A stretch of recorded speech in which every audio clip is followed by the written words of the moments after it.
continue to order. This is pursuant to the Texas Open Meetings Act, a regular meeting of the Commissioners Court of Hood County, Texas. Today is Tuesday, November the 12th, 2019. It's 9 a.m. We're in the Central Jury Room of the Hood County Justice Center at 1200 West Pearl Street, Granbury, Texas. Today, once again, Dr. Bill Miller has arranged to get us another wonderful speaker to give the invitation. And today we have Pastor David Samples of the Toller Baptist Church to give the invitation. Please rise. Let's pray together. Father in heaven, we just want to thank you for another beautiful day and the opportunities of liberty and freedom that you've given us, Father, the opportunity to self-govern under your leadership. Father, we want to pause as we begin today and remember Ricky Jones, one of the employees of the county who, Father, went home to be with you this week. Lord, we pray for his family. We pray for his loved ones. Father, we pray for the co-workers and those that knew him. We pray peace that passes all understanding upon their hearts. Father, thank you for these commissioners. We pray, Father, blessings and wisdom upon them. Father, we thank you for the leadership that you provided to our county, Father, through so many areas, through law enforcement and others and all the entities. Lord, thank you for the love and the life and the care that you give to us. And Lord, we pray that you would always be honored and glorified. And Lord, we thank you for a place like this county, Lord, where we can serve you and come and celebrate all that you're about. We ask again for your wisdom today. In the name of Jesus we pray. Amen. Amen. Okay, now would everyone join me in our pledge to our allegiance to the flag? I pledge allegiance to the flag of the United States of America and to the republic for which it stands, one nation, under God, indivisible, with liberty and justice for all. Will you please join me in the Texas pledge? On the Texas flag, I pledge allegiance to thee, Texas, one state, under God, one and indivisible. Thank you very much. Yes, good to see you. Thank you very much. Yes, thank you, Dr. Miller. Yeah, very nice. Okay. For the special presentations here today, we just want to announce that the Hood County Employee Thanksgiving Luncheon is Thursday, November the 21st from 11:30 to 1 p.m. Yes. Put your mic, they're asking you to. You can't hear me? Can't hear me back there? My mic is off. Something about Frank here? Mics are all the way up. Owen? No, that's a mute. Mics are all the way up, sir? No. Is it plugged in? Yours isn't on? Mic's not on. Is it plugged in? Can you hear me? Hey, mic's on.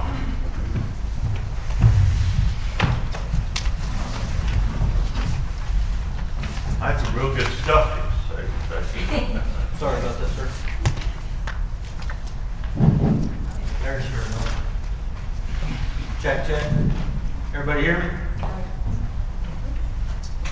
They got back there. You can never hear Mike. I'm your test guy. Okay. Let me repeat again that we have no special presentations here this morning, but I do want to make the announcement that the Hood County Employee Thanksgiving Luncheon, which I understand is really something else, very good. It's going to be Thursday, November the 21st from 11:30 to 1 p.m. Doesn't state where it's going to be, but I'm sure that we will be circulating that to all the county employees. That doesn't include a lot of y'all that are here all the time. You're not county employees, but you show up 2 times a month here, okay? Mayor, you're a city employee. But thanks for being here. Judge, I'd like to add something to that also. In the past, like I say, it's at the reunion grounds, starts from 11:30 to 1. The court has agreed, and I've talked to Treasurer about this, not to dock nobody any pay or to have to use comp time between that time period from 11:30 to 1 p.m. If the court is agreeable, so I'm sure. Oh, yeah, I'm sure we all agree. In the spirit of Thanksgiving, come on. Okay. All right. I just want to make an announcement that if anybody wants to speak with any of the items that are on the agenda, that you can sign a public participation form that Sheriff Deeds has with him. I have one, and if anybody wants to speak, and you're limited to 5 minutes. So if anybody wants to speak on any agenda items, please give the Sheriff Deeds, fill out the form and hand it back to me. Now, on the consent agenda, we have approval. We're going to pull off just one item on the consent agenda so that Sheriff Deeds may give two very outstanding citizens of Hood County the special recognition that they deserve right now. So Sheriff Deeds, if you would talk about these two wonderful people. Judge, Commissioners, in the last 5 years, 5 consecutive years, Robert and Sammy Williams have donated $10,000 per year to animal control. So today on the agenda, we have got another check. So this is the 5th consecutive year. And they weren't able to come today. They're on a trip somewhere. But I just wanted to make sure that you guys knew that this is the 5th year in a row that they've donated $10,000 to animal control. They feel that strongly about helping animals and Kelly out there in animal control at the shelter, so just got another check for $10,000. So $50,000 they've donated to us. They're great, great people. Well, I'll make a motion that we accept that $10,000, give them special recognition, and that we have Melissa think of something to give them either a resolution or some little trophy or something that we can give them acknowledging their generosity to animal control. Do I have a second? I second that. Okay, motion's been made by me and seconded by Commissioner Deaver to accept the $10,000, which is a wonderful donation to animal control, and that our wonderful Human Resources Director will think of something to give Robert and Sammy Williams some special recognition. All those in favor say aye. Aye. All opposed? Motion carries 5-0. Thank you very much, Sheriff. So, other than that, do I hear a motion to approve the consent agenda? Motion to approve consent agenda, Judge. Second. Okay, a motion's been made by Commissioner Deaver to approve the consent agenda, second by Commissioner Cotton. All those in favor say aye. Aye. All opposed? Motion carries 5-0. Okay, the next item, subdivisions, roads, and plats. Mr. Donald Lenny. Good morning. Good morning, Judge Massimo. Commissioners, first thing we have on our agenda is discuss and take appropriate action on accepting the following dedicated roadways in Comanche Cove subdivision, precinct 2, passable maintenance onto the county road system. We have 5 of them listed here. Aurora Avenue from Richmond Trail to Corona Drive, 835 feet. Creekview Drive from Centaurus Way to Corona Drive, 615 feet. Deer Trail from Richmond Trail to Centaurus Way, that one's 1,310 feet. Stella Court from Corona Drive to the cul-de-sac, 185 feet. And the last one is White Oak Trail from Head Road Trail to Ryan Way, 1,410 feet. So this comes to a total of 4,355 feet, or approximately 8/10 of a mile. We received this request from the HOA of Comanche Cove. Matter of fact, Commissioner Cotton, Ron had received this. We went out and looked at it, and these were the 5 that we thought most fit the bill for us to accept. Judge, this takes in about 8.26 miles of the authorized 2 miles roadway that each commissioner can take in. Don and I went out and inspected these roads. There was one additional road that they requested that didn't quite meet our standards for the county, and we were not going to accept that one. So we, Don agreed that these are in condition county commissioners, we can take over and do the maintenance on those, so we think they'll work, and that'll still give me over a mile left of roads that I could take in this budget year. I have a public participation form for Ms. Laura Harris to discuss about this item. Ms. Harris, would you come forward? You don't have to sit down, Dawn. You can just stand up and let her sit. Okay. Good morning, Ms. Harris. Good morning. Okay. It's my first time here, and I have a sore throat, sorry.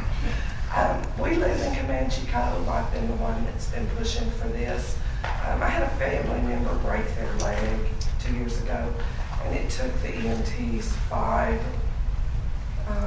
shots of painkillers to get her out of our subdivision because our roads are in such poor condition, and our HOA is not spending the money to fix our roads. They're paying their family salaries, which has opened a whole new thing. But I really would appreciate, for safety reasons, school buses, mail delivery, that these roads get some work done on them. Somebody take them over, and I appreciate you listening to me and seeing me so many times. Okay. Thank you, Ms. Harris. Okay. So anybody else wish to make any comment? Judge, I'll make a motion to accept the aforementioned roadways into the county's maintenance program. That's number 1, 2, 3, 4, and 5 on this road operation. Okay. Motion's been made by Commissioner Cotton to accept the dedicated roadways of Comanche Cove subdivision precinct 2 for maintenance, the county road system, which is the Lord Avenue, Deer Creek Drive, Deer Creek, Stellar Court, White Oak Trail. Do I have a second? Second. Second by Commissioner White. All those in favor, say aye. Aye. All opposed? Motion carries 5-0. Thank you very much, Ms. Flynn. Thank you, Ms. Harris. Thank you. Okay, development. Is that you, Mr. Clinton? Sir, good morning, Judge. Good morning. This morning we have a replat of lot 318R Canyon Creek 3, Unit 7. It's the combining of lots 318 and 319, creating a 0.331 acre tract called lot 318R. Property is located in the Water Quality District in Precinct 2 and is served by public water and will be served by on-site sewage facility. Staff has reviewed this replat and recommends approval of the replat lot 318R Canyon Creek 3, Unit 7 as presented. Staff requests the court to open the public hearing to discuss and consider approval of this replat. Any discussion?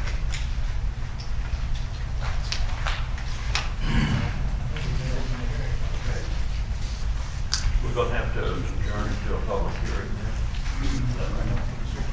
Is this it? Okay. Anybody have anything else to say? Nothing?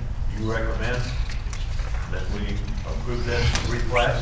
Staff recommends approval. Okay. Okay, do I hear a motion to approve the replat in Cagle? Yeah. Okay, I now close the public hearing. Too bad. If you wanted to speak, too late. Okay, so all those, I'll make the motion, Judge, to approve following replat Canyon Creek number 3, Unit 7, Lot 3, 18R. okay, now here's a second. Second. Motion's been made by Commissioner Cotton to approve the replat Canyon Creek 3, Unit 7, Lot 318R, second by Commissioner Deaver. All those in favor say aye. Aye. Opposed? Motion carries 5-0. Thank you, Mr. Head. Financial, Ms. Becky Kidd. Good morning, Judge Commissioners. This morning, we bring to you, hopefully, the last old budget expenditures over $10,000. There's only one on there, and then the fiscal year 2020 items that are over $10,000. Are there any questions regarding these invoices?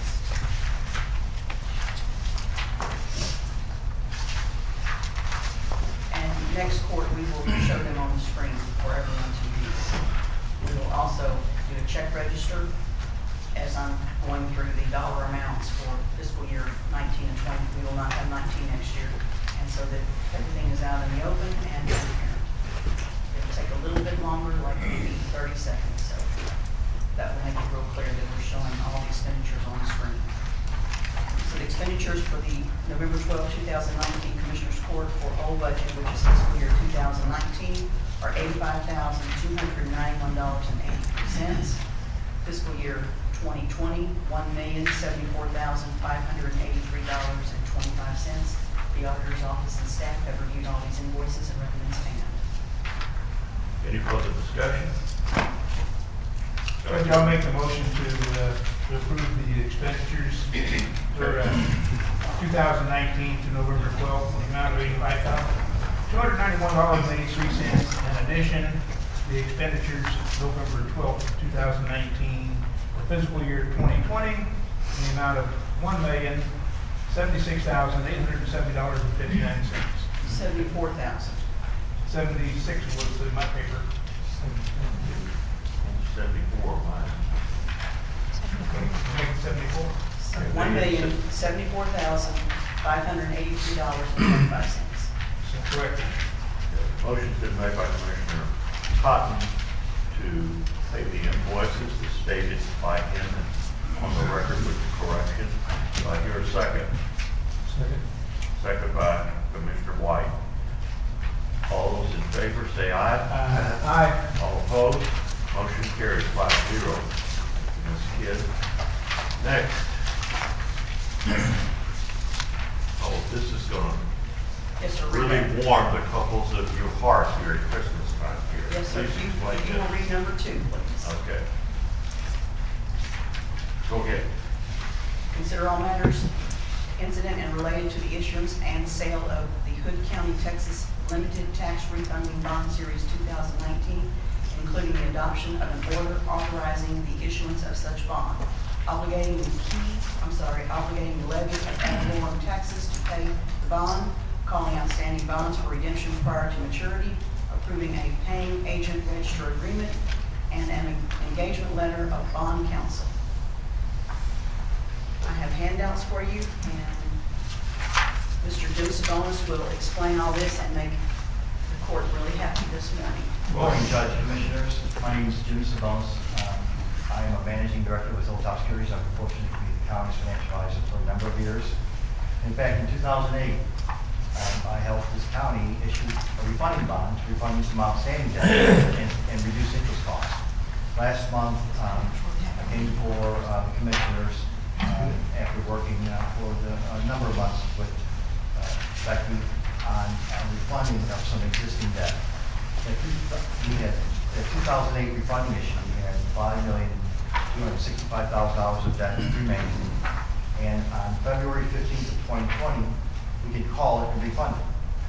The interest rates it was paying was 4.05%, and last month when we came forward, we estimated that we thought we could replace it with debt that was paying approximately 2.5%, which would save over $450,000 of debt service for the county.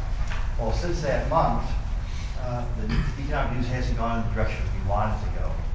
In fact, we're concerned, and monitor very closely. If you look at the presentation that we prepared, on the second page, you'll see that on Friday, we received the bids, which we indicated we received and present to you today, and we received 6 bids, and each bid was lower than the interest rate we went. So even though the trend was interest rates moving up, because of this county's very high credit quality, this very low amount of debt that you have outstanding, and because of during the last month, your staff, Becky specifically, working with investors to answer questions in this cautious time, we received outstanding bids. And Amerege's bank of 2.08% is not only the low bid, but it's also called at any time. If you turn to the third page of the presentation, you'll see the proposed results.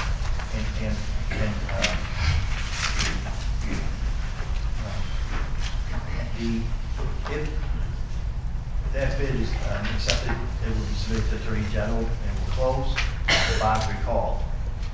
We would actually issue $5,420,000 of refunding bonds. It will actually have an average coupon of 2.8%, and we'll save $576,000 of future principal and interest payments. To give you a feel how significant it is, the remaining interest to be paid on the loan is $1,259,000 that's outstanding right now. When we save the $576,000, we're actually saving 42% of the future interest cost in that transaction. On page 3, you'll see how it's been structured, and not only do we have savings, but we're able to take advantage and working with Becky and thinking of what this county's long-term goals are and century management programs would be. It has a significant impact over the next 4 years. Because we have very little debt outstanding. So in summary, we monitored this. We waited, as I indicated, to this date. This is as early as you could fund this refunding. We went out for bids. This county is recognized for its high credit quality and very low amount of debt outstanding. The bids were outstandingly efficient. The bid saves $576,000 for us if you accept that bid. And I want to thank you, commissioners, judge, staff, for running a very, very efficient county and allowing us to financialize this process. So, as financial advisor, we would recommend approval. It exceeds what we discussed and you direct us to move forward with. We're very pleased with the results. Any questions? Yeah, Jim, I've got a question. And we've done this in the past, and like I say, this is a savings to the taxpayer, $576,000. Always ask, is there a penalty for paying this off? And there's no penalty. We can pay it off the day after we fund it. If you choose to, or refund it with lower interest rate, that might come available. We bid that out, and that's taken into consideration later. Okay, so it will not be a penalty if we decide to pay it off early. So Ms. Kidd, I want you to just tell us again, you do agree that we're going to save over $576,000 by doing this move? Yes, sir. This is a good move for the county. Good move, thank you. And they give you a good howdy boy for working with Hilltop Securities, and I moved that you chose the role that I said hello to last night. Did you remember who I was? Yes, I know. He remembers you distinctly. I'm so surprised. Okay, so I guess what we need is to make a motion. Well, read A, sir. Okay, this is what we're going to try to do here then. Move to adopt an order authorizing the issuance and sale of Hood County, Texas Limited Tax Refunding Bond, Series 2019, and approving all matters incident thereto. And that would do it. Need a motion and a second. Okay, do I hear a motion to that effect? So moved. Motion been made by Commissioner Deaver to adopt an order authorizing the issuance and sale of the Hood County Tax Limited Tax Refunding Bond Series 2019 and approving all matters incident thereto. Do I hear a second? Second. Second by Commissioner White. All those in favor say aye. Aye. All opposed? Motion carries 5-0. Thank you very much, Jim. Thank you, Ms. There will Kidd. be paperwork to sign after court, so. Thank you very much. Thank you. Be glad to do that. Okay, that brings us to the miscellaneous. Good morning, Mr. Bill. I don't know if y'all need me on this or not. It's pretty much a self-explanatory or an automatic thing that you'd want to do, but we already have the check. The treasurer has the check.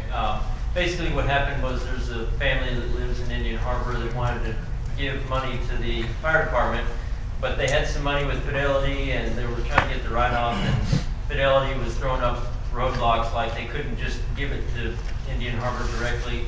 So after a lot of research that Vanessa and our office did, we decided the easiest thing, the simple thing would be they give a check to Hood County, and then Hood County gives a check to Indian Harbor.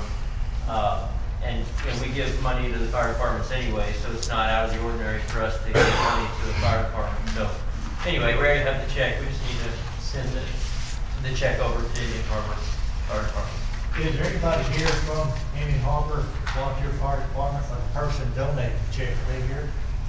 I don't know, I haven't met them in person, we just exchanged a bunch of emails. Right, so I guess there's nobody here, so Roger's kind of the liaison of Indian Harbor.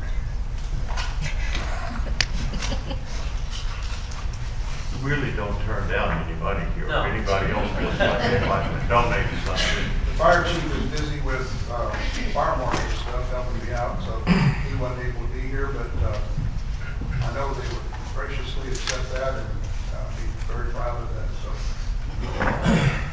approve that donation to Indian Harbor.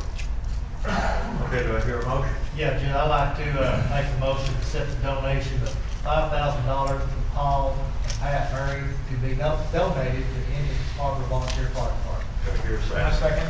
Okay, motion is made by Commissioner Deaver to accept $5,000 from Paul and Pat Murray to be donated to the Indian Harbor Volunteer Fire Department, second by Commissioner Cotton. All those in favor say aye. Aye. All opposed, motion carries 5-0.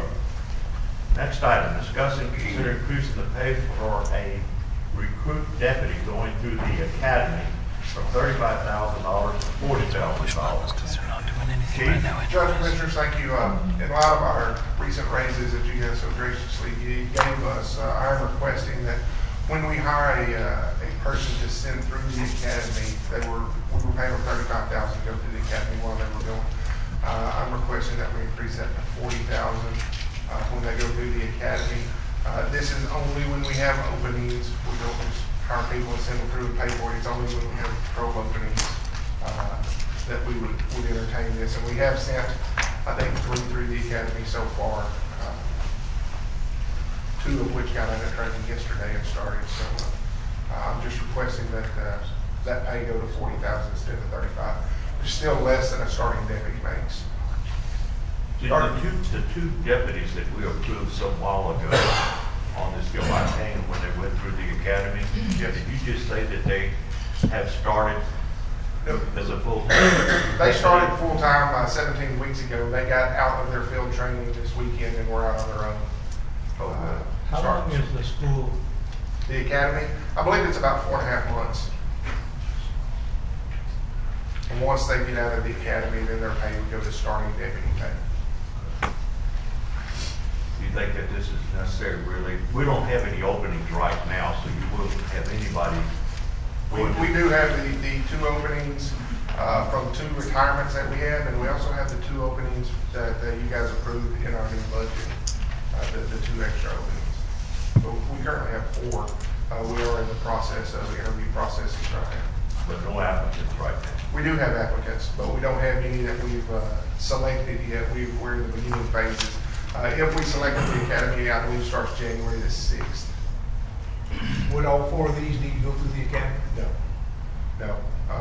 We're looking at sending 2 through the academy. Yes, sir. How many, has anybody failed the academy? 1. I got a question. I think this is a good deal. I mean, we've done it before. Is there any guarantee, and I'm sure there's not, but I like to be transparent about this. If we pay the salary and go through the academy, we decide to go somewhere else. I guess that is possible, right? It is.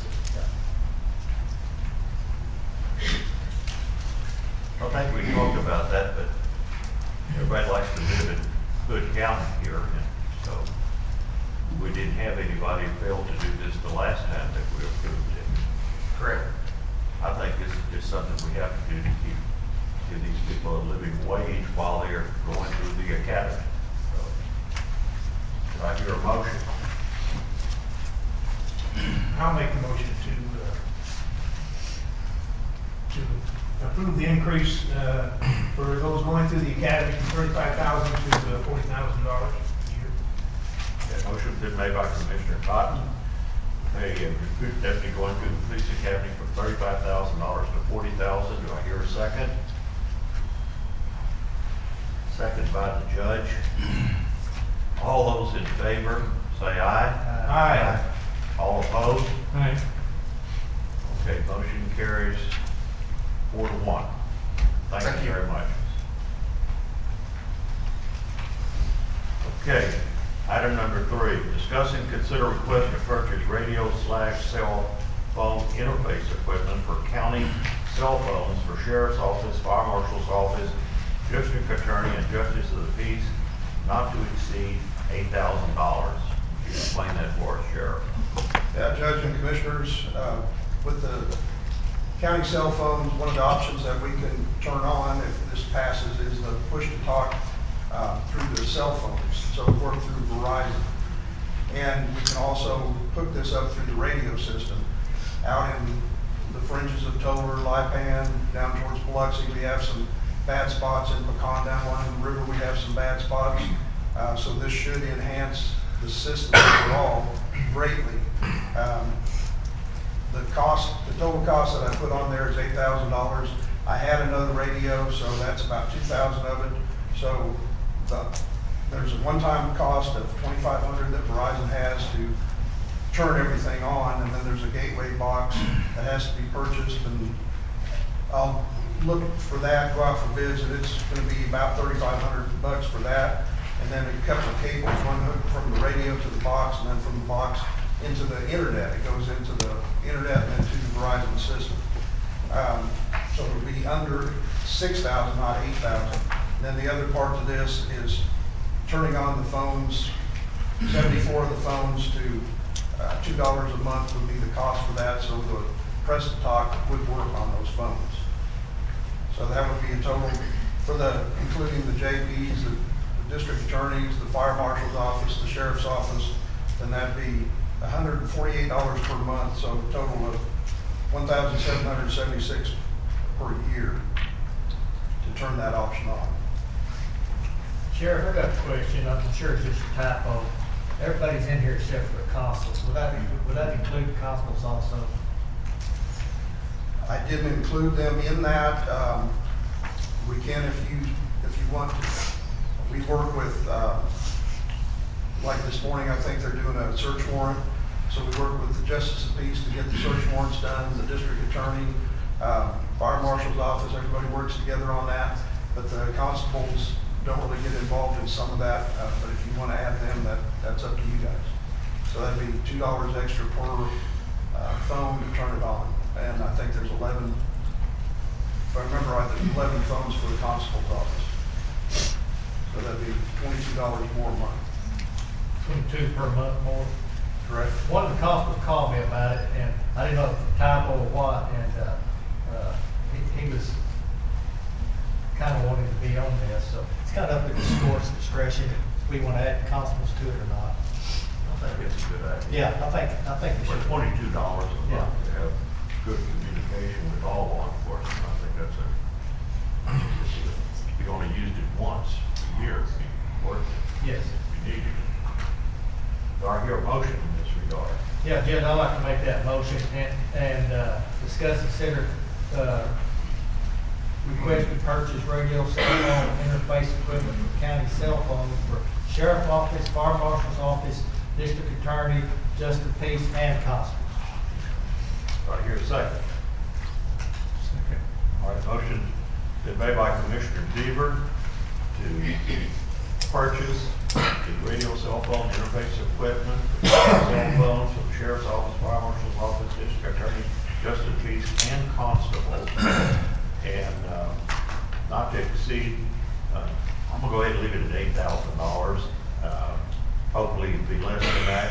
And to also do the $2 per month for all the cell phones because of the push-to-talk button and improving communications and feds files throughout the counties. All those in favor, say aye. Aye. All opposed? Motion carries 5-0. Thank you. Thank you. Next, elections. Consider and approve a resolution for the 2020 joint primary election. Good morning, Ms. Griffin. Good How are morning, you? Judge and Commissioners. This is just the second step that we have to do. Both of the party chairs have signed a contract with us to hold the primary, and now we just have to have the court to a resolution. Both chairs, both Democratic and Republican chairs. Have signed it. For a resolution. Yes, sir. If y'all would like a copy of the contract, I have it.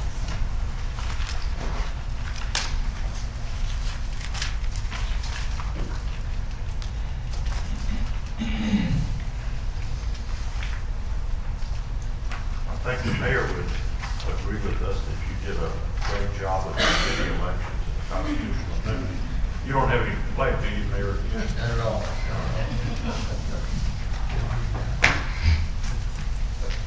This is just from the Secretary of State's, their joint contract, and that's what both parties have. Okay. The only addition was that I put in there, whenever the election's over, I'll give them a flash drive of all the voters that voted in each primary, so they can do their precinct convention and all that stuff. I hear a motion to approve a resolution for the 2020 joint primary election. So moved. Okay, motion been made by Commissioner Deaver to approve a resolution for the 2020 joint primary election. Do I hear a second? Second. Second by Commissioner Cotton. All those in favor say aye. Aye. All opposed? Motion carries 5-0. Next, consider and approve election worker pay for the 2020 primary and 2020 primary runoff at a rate of $12 per hour. Would you explain that, please? Yes, sir. The state is going to pay all election day workers $12 an hour. They've already decided to do that this year. We get reimbursed for everything that we hold on election day by the state and the parties. During early voting, we are in charge, the county is in charge, and we pay for the entire early voting. The state doesn't reimburse us for any of that. They're not going to pay the $12 for early voting. So I would like for the county to go ahead and pay the $12 for the workers on the early voting. It's going to be roughly $1,800 more than it would actually cost the county. What have we normally been paying? $10. So we're raising it by $2. Yes, and this is just for the primary runoff and the primary, and then the May 4th, or 3rd, or 2nd, I don't remember what day it is. In May, that election will be back to the regular $10 an hour. And then if this is something y'all want to address in the next budget year to raise it up, that would be fine, thank you. I do have the money in my budget. You do have the money in the budget. Yeah, this would not cost anything additional. And paying the workers for the early voting, I think that's important too. So, How many do you have? Having workers, Early voting. it varies around 30. Oh, okay. That would be max, is that we have the same number from each party. do I hear a motion?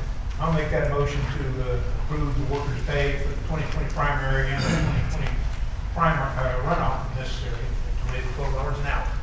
Okay, motion's been made by Commissioner Cotton to increase the 2020 primary and 2020 primary runoff to the rate of $12 per hour. Do I hear a second? Second. Second by Commissioner Eagle. All those in favor say aye. Aye. All opposed? Motion carries 5-0. Thank you very much. Thank you very much. Okay, next, consider and take appropriate action to authorize the county judge to sign the contract provided by the Granbury Chamber of Commerce, Inc. to provide economic development service for Hood County as enumerated in the subject contract. Okay, Mr. Mike Scott, do you have anything to say, or Shay, or both of you? Yes, sir. I'm still very challenged, and I guess you can hear me fine, but for those of us that have difficulties hearing, I would say y'all need to take a look at your speaker system and your microphone system. But I'm glad you turned it on, because I thought I'd gone totally deaf when I first walked in here. But, Judge and Commissioners, Mike Scott, Granbury Chamber of Commerce. I've been here 14 years. We have a great Chamber of Commerce. We're the fourth largest Chamber of Commerce in the Fort Worth Business Press readership area. We've moved up from about number 8 or 9, 10 years ago. I think we had a great workshop with you guys a week or so ago.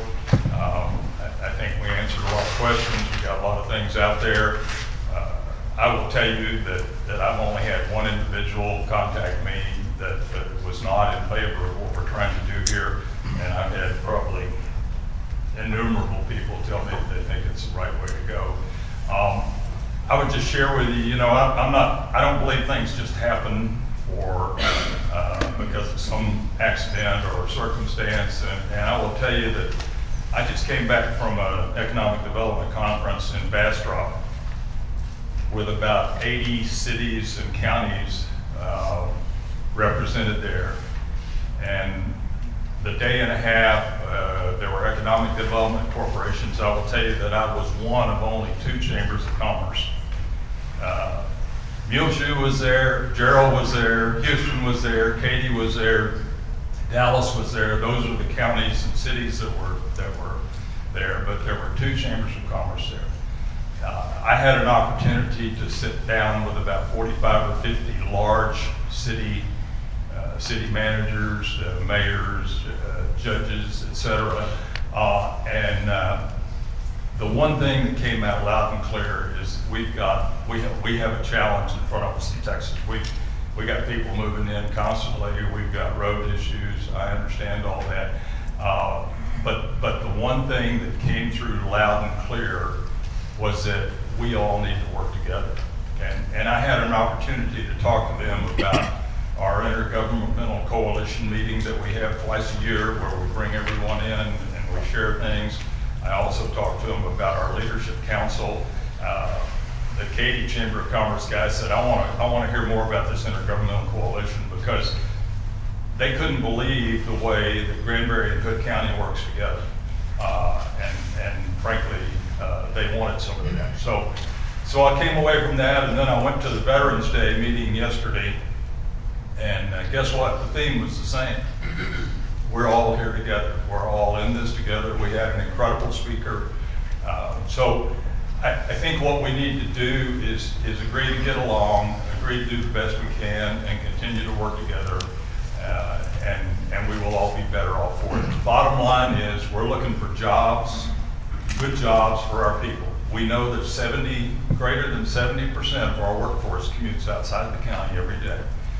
I talked to Kelly Kofer, who is, his company is called Retail Coach, and about 12 years ago, Kelly did a study on Granbury and Hood County on retail leakage.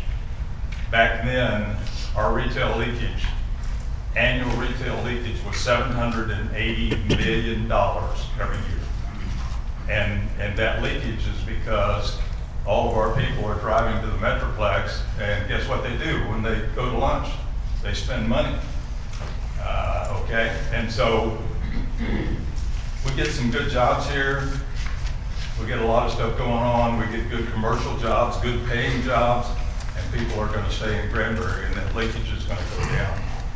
Our retail trade area is about 115,000 people.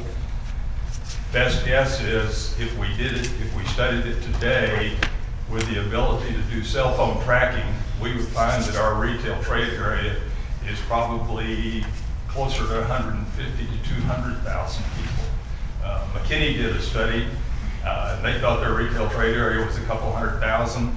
They did telephone tracking, and they found out they had 100,000 more people living in their retail trade area and coming into their area and spending money, just like people come into our area from Weatherford and Stephenville and Glenrose. So I'm going to stop there and just say that I just encourage you to take a hard look at this, and let's just all get on the same sheet of music, and I hope that you will agree that this is the way to go. There's been a lot of water under the bridge. I'll be happy to answer some questions if we have some, but I would like for Shay Hopkins, our Vice President for Economic Development, to come up and just give you a real quick thumbnail of some things that she's doing and I think she sent a copy to the judge yesterday. So Shay, if you want to come on up, and we won't take much time. Thank you for your time. Good morning. Good morning. Thank y'all for having me today. Yes, I did send over to the judge yesterday, Mr. Massengale, a copy of a proposal for a regional economic development program. And frankly, economic development doesn't work if it's not regional. Even as I said before, when I came from Fort Worth, they understood that very well. I would say that my salary came from Fort Worth, but probably 75% of what I did was outside of even Tarrant County, because they understood that a win in Hood County is a win in Tarrant County. And I think that even more so, that rings true when we're talking about Toller and Lapan and Crescent and Acton and Granbury.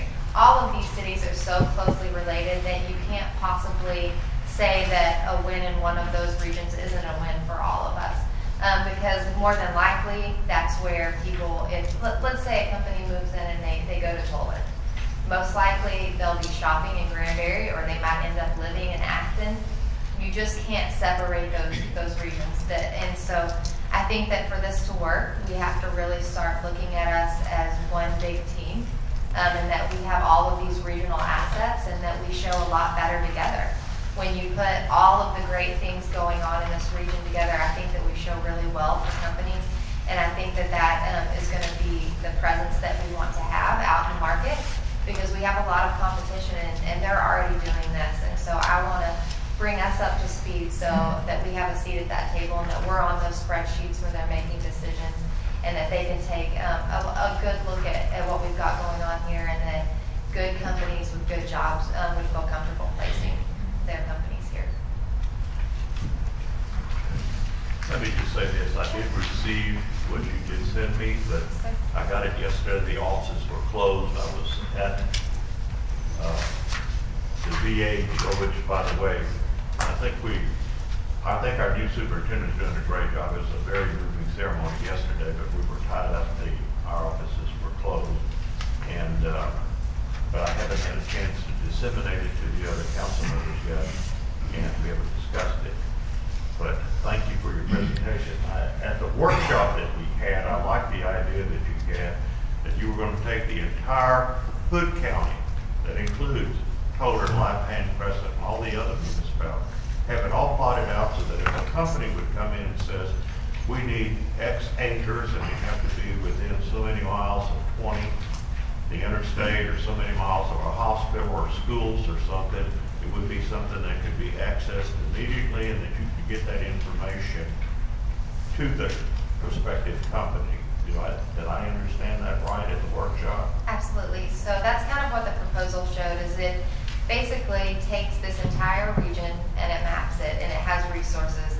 You would have an interactive map that you could literally see what the availability was, scroll over it. It would tell you all the information about that, from infrastructure all the way down to whether they were willing to lease or sell, and if it didn't have infrastructure, what that timeline and what those costs look like. And all of that would be put together by me. It's completely customizable, so we can put as much information on there as we want to. We can even, when they click over it, it can also give you regional economic information. It can give you demographics. It can give you what the workforce looks like. It can tell you, even you can do a drive time radius around certain properties. So let's say you drop a pin in a 15-acre plot, and it will do the drive time circles, and it will tell you exactly how long it takes you to get to places. You can even do the time of day in which you feel like you want people to get there. You can do those drive time analysis. And if it's a particular industry, it can also give you a full printout page of how many workers are in that area, how many schools can benefit from that company, and pretty much anything you want to know, and it's all done on a regional basis. Does any commissioner have any questions for Ms. Hopkins? Judge, I'd like to make a comment. I had reservations about going forward with this. And I heard Ms. Hopkins' presentation the other day, and it's not about just one town. It's about Hood County. This is the way this has got to work. It didn't work the last time because it was centered on one town. So I thought she did an excellent job presenting this, and I think she's going to be sincere in representing all the communities in Hood County, and I think it's a good deal. It's going to be scattered out all through the county because everybody pays taxes in the county. Toller, Lipan, Brazos Bend, Crescent, Cordova. So I think everybody should hear representation on this, not just one town. But I think this is what this is about, and I hope it is, and I believe it is. So I think it's a good deal for all of Hood County.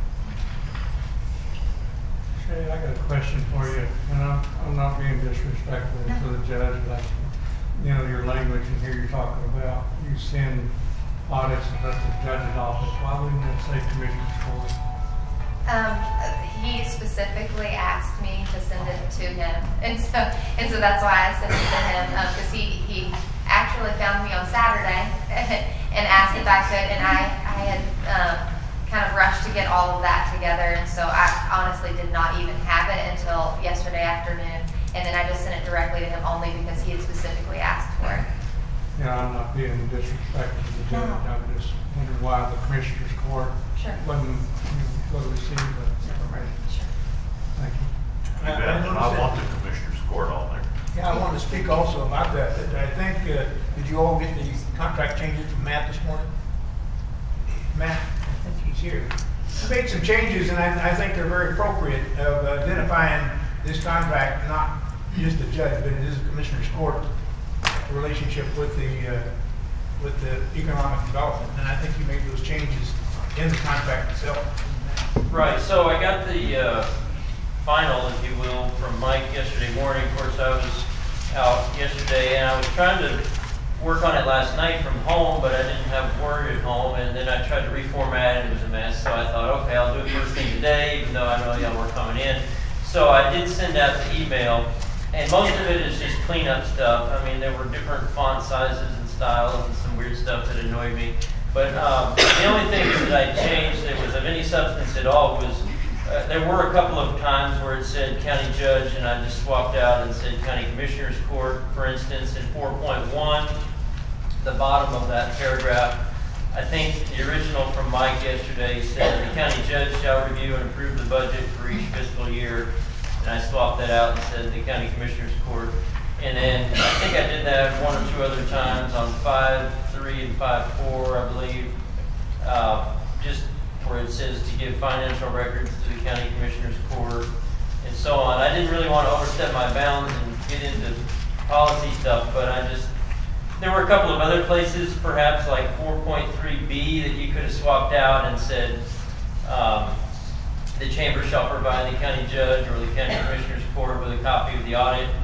I left that one alone, just thinking, well, they can send the audit to the judge and that can be disseminated from there.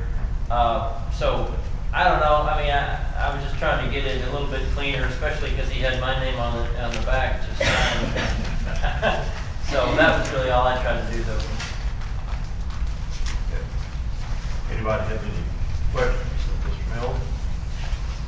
Okay, we have one citizen that is elected to speak on this, Sharon Sheelander. Sheelander. Thank you. Good morning. Good morning. Maybe this will come down low enough. Okay, I think a couple of my questions were already answered by the statements that the people before me have made. But one of my questions is, and I'm not sure if Matt can just answer this, but it appears to me in the contract that's being proposed, there's no quantifiable measurement there. That as you go along and it hasn't really got a measurement that you can set, then this could increase or whatever over time. And I believe that this was being proposed for over a 5-year period. And if you have right now $100,000 a year for 5 years, that takes away a lot of revenue out of the county. Over 5 years could cause our taxes to increase, and I think this may be one of the unforeseen things that could happen with this type of proposal. So one of the things I'm asking, if this does pass, I would like for y'all to be able to review and edit this contract on an annual basis and not consider it to be over the length of 5 years.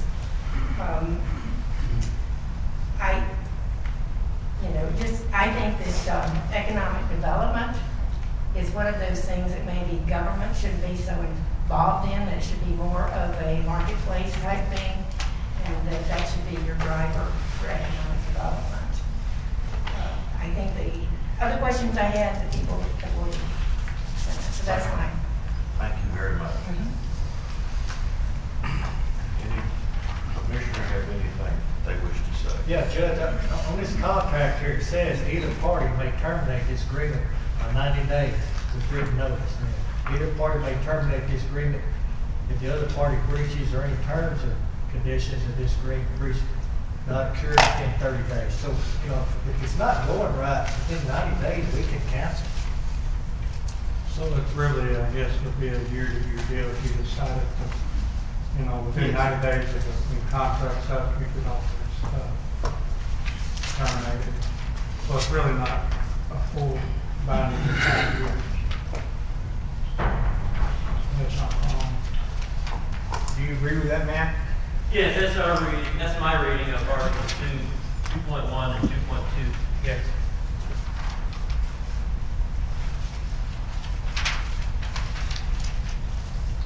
Anybody else have any other comments? I do. Okay.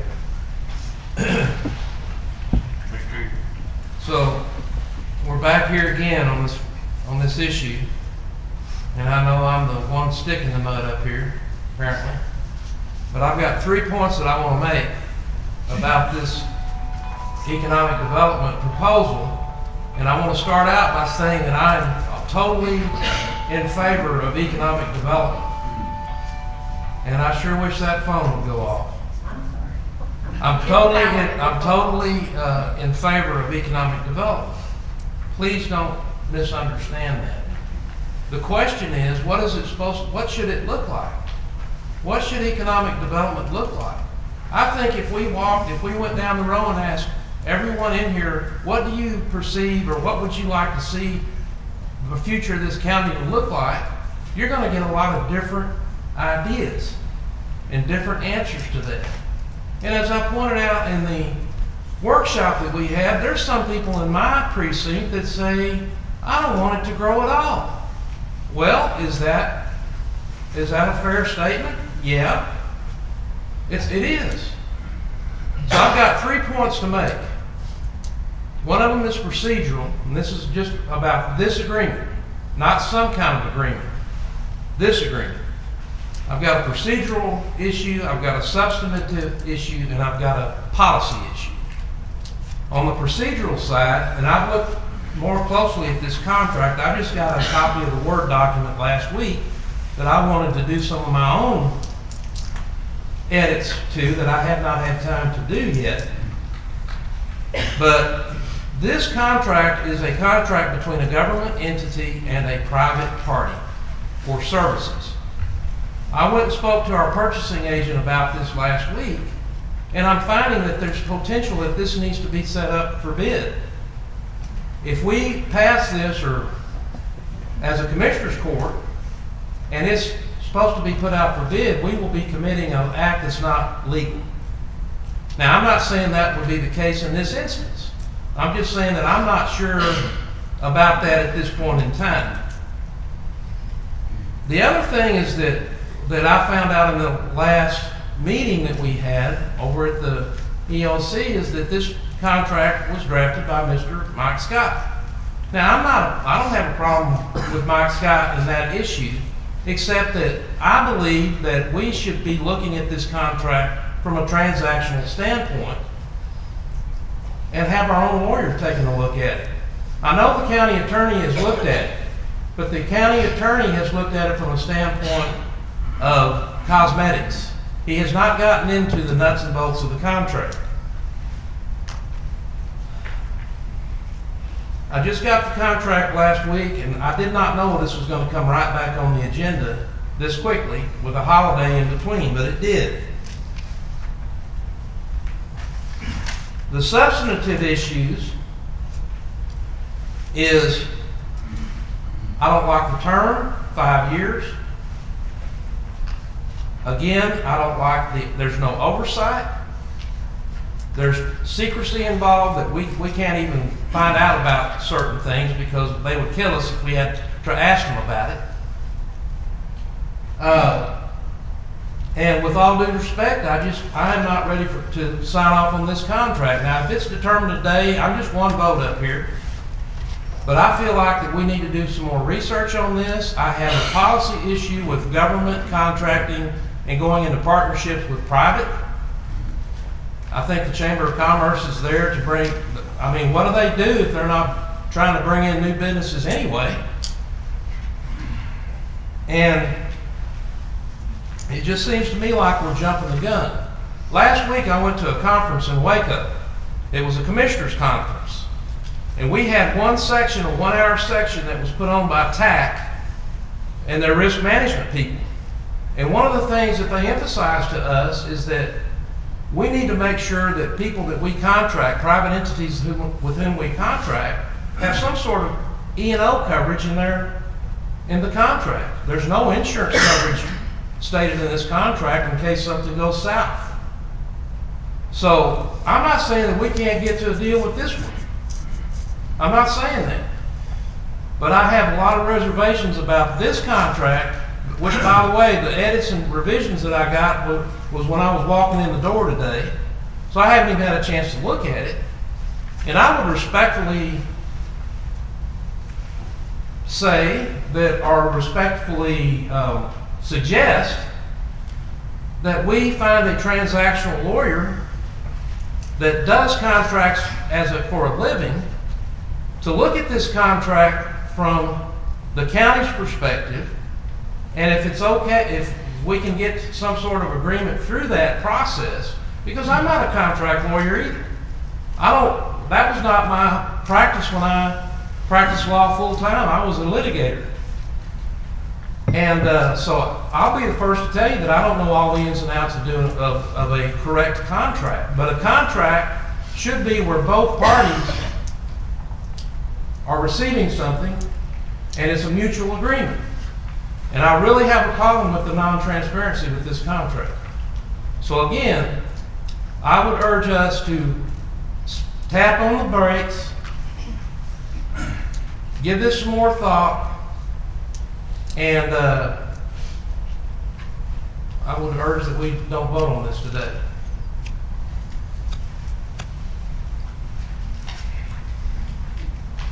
May I respond? Yes. Yeah, please. Okay, just real quickly, I'd just like to respond to the points that the commissioner made. When you said I wrote the contract, and I may have used those words in the workshop, but I will tell you that Chambers of Commerce work together all over the world, and plagiarism is a wonderful form of flattery. That contract was taken, is a contract that is in existence today between the city of Richardson and Dallas, okay?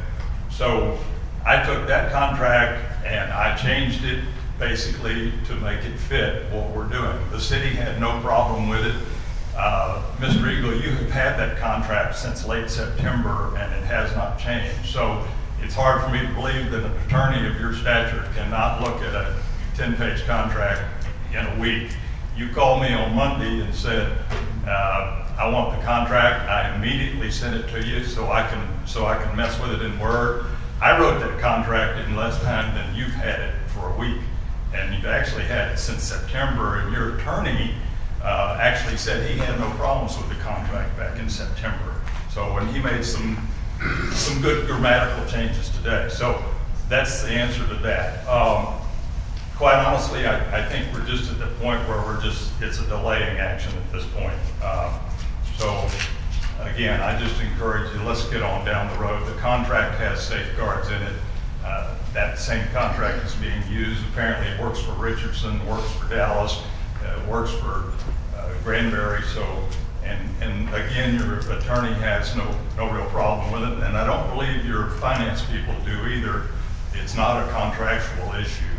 It does not need to be bid out. And so anyway, that's all I have. I appreciate your concerns, and I hope we can continue to work together. But again, it's just kind of where I am in that response to your questions. Mike, can I ask you a question? Yes, sir. Would you help me to explain? I've heard it before to talk about transparency and the issue of transparency, why there are certain things that you can't do in this economic development. I don't want to say secret, but the transparency of dealing with companies. Kind of yes, sir. The most recent site visit that we had that is still out there and still very viable, and the judge was involved and Commissioner Deaver was involved, but and the city, of course, was involved. It came out loud and clear to us very quickly that large companies, and particularly Fortune 500 companies, are worried about competition, and they're worried about the word getting out that they're thinking about moving to the county or whatever. They like to deal through chambers of commerce because, as a rule, we're not subject to some of the open records acts that you folks are subject to. So I guess I'm not sure I understood your question about transparency. Am I going the right direction? Yeah, that's exactly my question. Yeah, so basically, I mean, the judge and Commissioner Deaver both signed non-disclosure agreements, and so there's a lot of things we can't talk about. It's generally easier to maintain those kind of things quietly inside a Chamber of Commerce, a 501c3 or a 501c6, whatever it might be. But there's no reason, we're not trying to hide anything. I think as Shay mentioned in the workshop, the first thing we're going to do when we get a site visit is we're going to talk to whatever commissioner, if it's in a precinct and it's in the county, it's not in the city, we're going to come straight to you because you're the guys that actually control it. Same thing with the city. So we're not going to we're not going to be out there playing I've got a secret. And as soon as we have a serious site visit, and I think Shay has an example of companies, or she has a list of companies that if she hasn't shared with you, will share with you, that are in the pipeline right now that we're talking to. But we don't know the name of the companies. We have a fictitious name attached to them, and until we start dealing with them and we sign a non-disclosure agreement, we don't even know who they are. So the most recent company we were talking about, we didn't know who they were until we actually met with them face to face, and we were all pretty impressed when we found out who they were. So does that answer your question? Yes. Okay. All right. Thank you, Judge. Since he brought it up, so Ms. Kidd, could I ask you a couple of questions? Sure. So, would you explain the situation with, do we have $100,000, for instance, set aside for Yes, what? sir, we do. It's for economic development. Okay, when did that $100,000 get earmarked, for lack of a better term, for economic development? I don't have a good answer for that, only to say that we had it budgeted for year after year after year. For several years, we did not spend it. Last year, when the discussion came up regarding the salary survey, we were going to earmark the money for that. That could not be started in time, or that's where the money would have been spent last year. And in all honesty, I was under the impression that that's where it was going to be spent this year. So what I'm hearing you say is that we either take this $100,000 and do a salary survey to determine where our relationship in the state of Texas with county employees, or we put $100,000 potentially into a deal with the Chamber of Commerce. Yes, sir.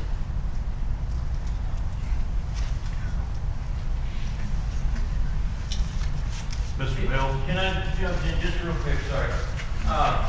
So I think the date was September the 19th, and I got an email from Alicia saying, here's this proposed deal, what do you think, and so on. And so the first thing I did is I immediately forwarded that to Nelda, and I said, do we have any sort of bidding issues? And so she emailed me back the same day and said no, which, I mean, that's her world, and she pretty unequivocally said no, there's no bidding issues, and so I kind of moved on from there. She didn't ask me to look forward at anything else into it.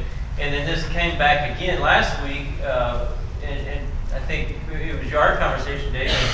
So then I called her again, and she wasn't quite as definitive, but she said more or less, I don't know how it could be bid out. I don't know how that would even be done. I know there's some exceptions for professional services and so on, but I was relying on what she said 2 months ago because this is her world, and so I thought, okay, she doesn't want me to research it, so I won't. And then I talked to her last Friday, and that was kind of the best I could do on that. So, I mean, you do raise a valid question, but I was just kind of relying on the people who are in that world. The other thing, talking about insurance and E&O and stuff, I'll just compare this to something else that we did, that Honeywell contract, that the $300,000 and some odd that we're doing. there was something in the 6-point font at the bottom about their limitation of liability, and I spent a long time, Jay can talk about this, but we went back and forth with their lawyers a long, long time because it sounded like they were doing an extreme limitation of their liability, and I thought, what if they come in here and burn one of our buildings down? That's going to be a big problem. So I was more concerned with the Honeywell because they're in here doing electrical and lights and all this other stuff, and they could potentially do something real bad if they mess up.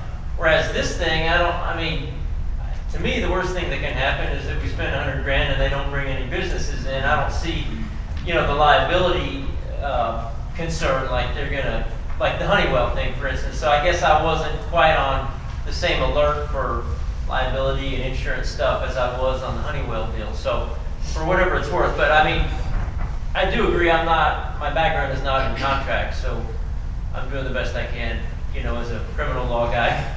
Yeah, and I just want to make sure everybody understands that I in no way am disparaging anything about Matt Mills, because when I looked at this contract more closely, and then Matt sent me some emails back and forth between him and Nelda, her first reaction was that she indicated that this looked like an interlocal agreement. Well, this is not an interlocal agreement. Right. And when I took that contract back in there and pointed that out to her, then she started backing off of her position. She is not here today to address this, but I think it's a concern that needs to be taken care of, at least to understand that have a 98% probability that we're right on this. And I've looked at this, as much as I could last week, but I do have other things to do besides rewrite contracts. And one of them last week was, being out of town to the TAC conference in Waco, where I'm not just second guessing you on the contract. All I'm saying is that they made a big point of we need to start making sure that we're putting an insurance clause in our contracts with outside vendors, which I would say this is an outside vendor, for lack of a better term, for E&O, for any type of liability that could come down the pike and get the county sued. Just saying. Thank you, Matt. David, do you have any knowledge of what we're... No, sir, sorry, I did not. Becky, going back to the money, your advice on this. I know we said let's put in so much money for the study for the salaries. But also remember a few quarters back, we got a check back, I believe the tax, it was like $90-something thousand. And one of the court members said, let's earmark that for economic development. Am I correct or am I wrong? There were limitations on that check. I'd have to look back into that. Okay. Well, there was, the money we had, there was a guideline, and I think really the only thing we could do with it was something like a children's. Yeah, children's advocacy. So you cannot use it for that. You can't use it for any purpose but the very specific guidelines that came with it. Right. It had economic development in there too, I believe. It may have. I just very clearly remember that several commissioners had talked about the children's advocacy center. I know there is some guidelines for what we could use that check for. The year before we had put it in Fund 55 and we just used it. And that's not the proper place for it, and so we do not deposit that into the capital projects money any longer. It's placed in Fund 10 to do what you decide to do, which your court determines. But I also want to make it clear on the money for economic development last year, it did not get spent during the year. It was budgeted, and basically it was a placeholder. You might do it, you might not do it.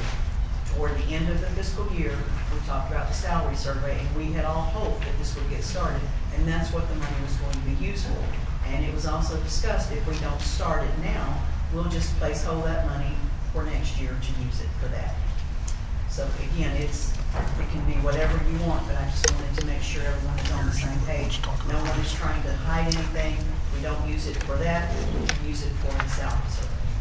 You are correct in what you said. Judge, can I speak to that as well? Please. So I don't know who y'all got quotes from about the salary survey, but I also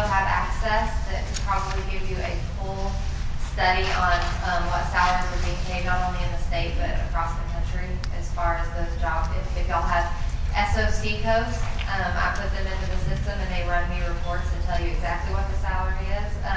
And so I don't know if y'all need something different or more invasive than that, but that's pretty readily available, and that's what all companies and site selectors use when they're determining whether or not to locate here. So I have to have that information to tell them, you know, what people are making here so that they can determine whether or not they could sustain those salaries if they were to move here. So I don't know if that's helpful or not, but that's definitely information that I could give over to you. Mayor, you asked to speak on this? Who? Yeah, I believe that's you.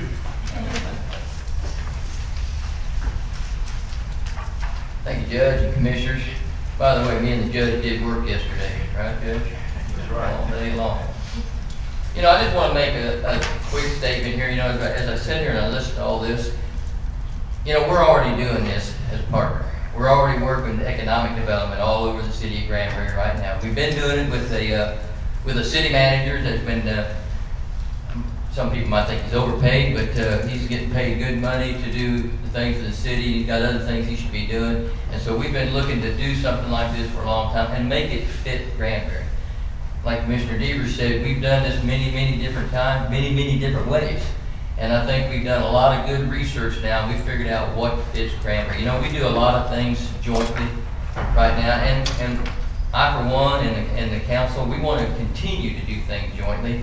You know, we joined with our elections. You know, we're joined up with those. We do the Visit Granbury that we have in the city. They actually help people in the county. I mean, it's a countywide thing. It's a Granbury thing. And all the things that we do, just the roads, everything that we're doing. And we're not at, you know, EDC, economic development, is not to bring big factories or businesses here. It's also to do roads and do the things that we need for the future. And that's what we're going to be doing. It's not a fast-moving thing, and I think we all know that because we've talked about it in some of our joint sessions. And so it's something that we're going to be continuing to do. Like I say, we're doing it now. We're doing it as a partnership right now, believe it or not. You know, we're working together to do that. All we're wanting to do too is to have the funds to fund this lady to come from Fort Worth. She doesn't work for free. And she comes here and she wants to help us. She wants to be the go-to person for when people come to Granbury. When they come to Granbury, they're not coming to the city. They're not coming to the chamber. They're not coming to the hospital or school. They're coming to Granbury. And so we want to make sure that everybody that's involved, everybody that has some game in this, are involved in it and want to help out to do this. Want to help pay for this because there's a cost to it. And, you know, we want to make sure that we're giving this lady and everybody that she brings on board the tools and the money that she needs to make this a successful EDC. We don't want to be scratching around for funding to do this all the time and not be able to do it the correct way. We rolled it out, and I think many people heard it, that it will work in Granbury. It's not going to be overnight stuff. But, you know, I think every question's been answered. And I've sat in on a lot of EDC meetings with the companies coming, and there are times when it might involve real estate. It might involve something that they want to keep confidential. But everybody in there knows that that's what it's going to be until we land that business or whatever. You know, me and James, we went to several of them there, you know, and we're thinking, wow, they're serious about this stuff. You'd think we were building missiles or something out here. It's top secret. But that's their request. It's not something that we're trying to hide. It's not something that Shay's trying to hide. It's part of getting these businesses, getting these manufacturers here. But it's also part of the small business and everything else that we're bringing to Granbury. These people that we're bringing to Granbury, they're not employing just city employees, even though we're doing a lot of the work, we're putting it all together. We're employing people from all over the county. Every business that we have in Granbury, I promise you, they're not all city employees. And so that's the partnership that we already have. And that's the partnership we want to continue to build to make sure that we're doing this together. And, you know, and I know the commissioners here, I've talked to every commissioner one-on-one, and I know that the commissioners want this. I know that they want growth. You can't stop growth. I have people also, Commissioner Eagle, that come to me and said, I want growth stopped. You can't do that. You can manage growth. You can manage it. And that's what we want to do with EDC. We want to manage their growth. We want to give them what they need. We want to give them the roads they need. We want to give them the parks they need. We want to give them everything that they need. Me and the judge just talked a while ago about a partnership, a simple partnership, working on the courthouse for the community, not for the city, not for the county, but for the community. That's what we want to do with EDC. We want to give a partnership that we can work with the whole community, Granbury, okay? That's my 2 cents, folks. Thank you. Thank you, Mayor. Anybody else have anything they wish to say about this topic? Well, the one final thing that I said about this thing, the mayor kept saying Granbury, Granbury, Granbury. Hood County. Well, we say, there you go. I'm sorry. What we have to say up here, It won't happen it's again. Hood County. And that's what we are interested in, is that we all represent a certain section or precinct of the county. And that's where we've got to answer to our constituency in that precinct. And what I really liked and was so impressed when we had the workshop is the mapping out of the entire county, so that if somebody comes up here, because really Granbury doesn't have that much acreage, you're really going to have to go into one of the precincts for a big company like we were talking about in dealing with the last time. It was a lot of acreage, and it's not that kind of acreage really within the city of Granbury, and it is. They probably want to get out in one of the precincts, you know, but still Granbury is a wonderful county seat, and we want to do everything we can to make it beautiful and make it work. And I guess that's what I want to say. I didn't have a chance to, because I'm on a couple of committees and boards and everything this morning, I didn't get a chance to review the agreement either. Because of the juvenile board, the adult probation board, the other things I had in yesterday was a holiday, except for. I haven't reviewed it either yet. You hadn't reviewed it? Yeah. But anyway, do we want to go ahead and make a motion? Does anybody want to make a motion? I'd just make one more comment. It's going to be pretty tough for the county to go over this contract and make a different contract than what the city of Granbury and the city of Crescent, I understand, have already signed a contract with the economic development. I think it's going to be very difficult for the county, for Commissioner Eagle, to look at this contract and make a different contract. I don't know how that would work. It just doesn't sound like it would, unless all the parties agree to the same contract. I don't know how economic development might, I don't know if you want to address that or not, but it would be pretty tough if we came back and wanted to change this contract and didn't like it and put something in it that Commissioner Eagle was talking about, I think. It's going to be pretty difficult, isn't it, to work something like that where you have different contracts for different parties. So that's my concern of waiting or trying to redo a contract for the county, and it'd be different than what it is for the two cities. I don't know how that would work. That's my comment. Mike, can I ask you a question? You said, I heard that the city of Crescent had signed. Sorry, I'm gonna get closer. Go ahead. The city of Crescent, you say, has signed on or signed a contract. Are they providing any funds? Yep. The city of Crescent has not actually, and I didn't want to jump into the middle of that, but the city of Crescent has not actually signed the contract, but they are, the mayor called me and said, we are on board and we are going to give you funds. We don't have it in our budget this year, but we can scrape up some money. And he said, we're going to put it in our budget next year. So we still have to sign a contract with them, and it'll be the same contract that I've given to you. And I'm happy to make the changes that your attorney, that Matt Mills suggested, cleaning it up. I'm happy to do that, but I think you could probably have the ability to go ahead and make a motion that the judge sign the contract once the county attorney's changes have been made, would be my suggestion, if that's something you want to do. Well, before that, I'd like to respond to Commissioner Cotton's statement. There's absolutely no legal reason we can't have a different contract. This is not a three-way contract. The city's got a contract. You're proposing a contract with the city of Crescent. That's going to be a different contract. The county, Hood County, the contract that's been proposed is not a three-way contract. So in response to your question, yes, we could have a different agreement. And I want to point out one last thing before this thing gets voted on, which it looks like that's coming. And that's cool. That's what this is all about.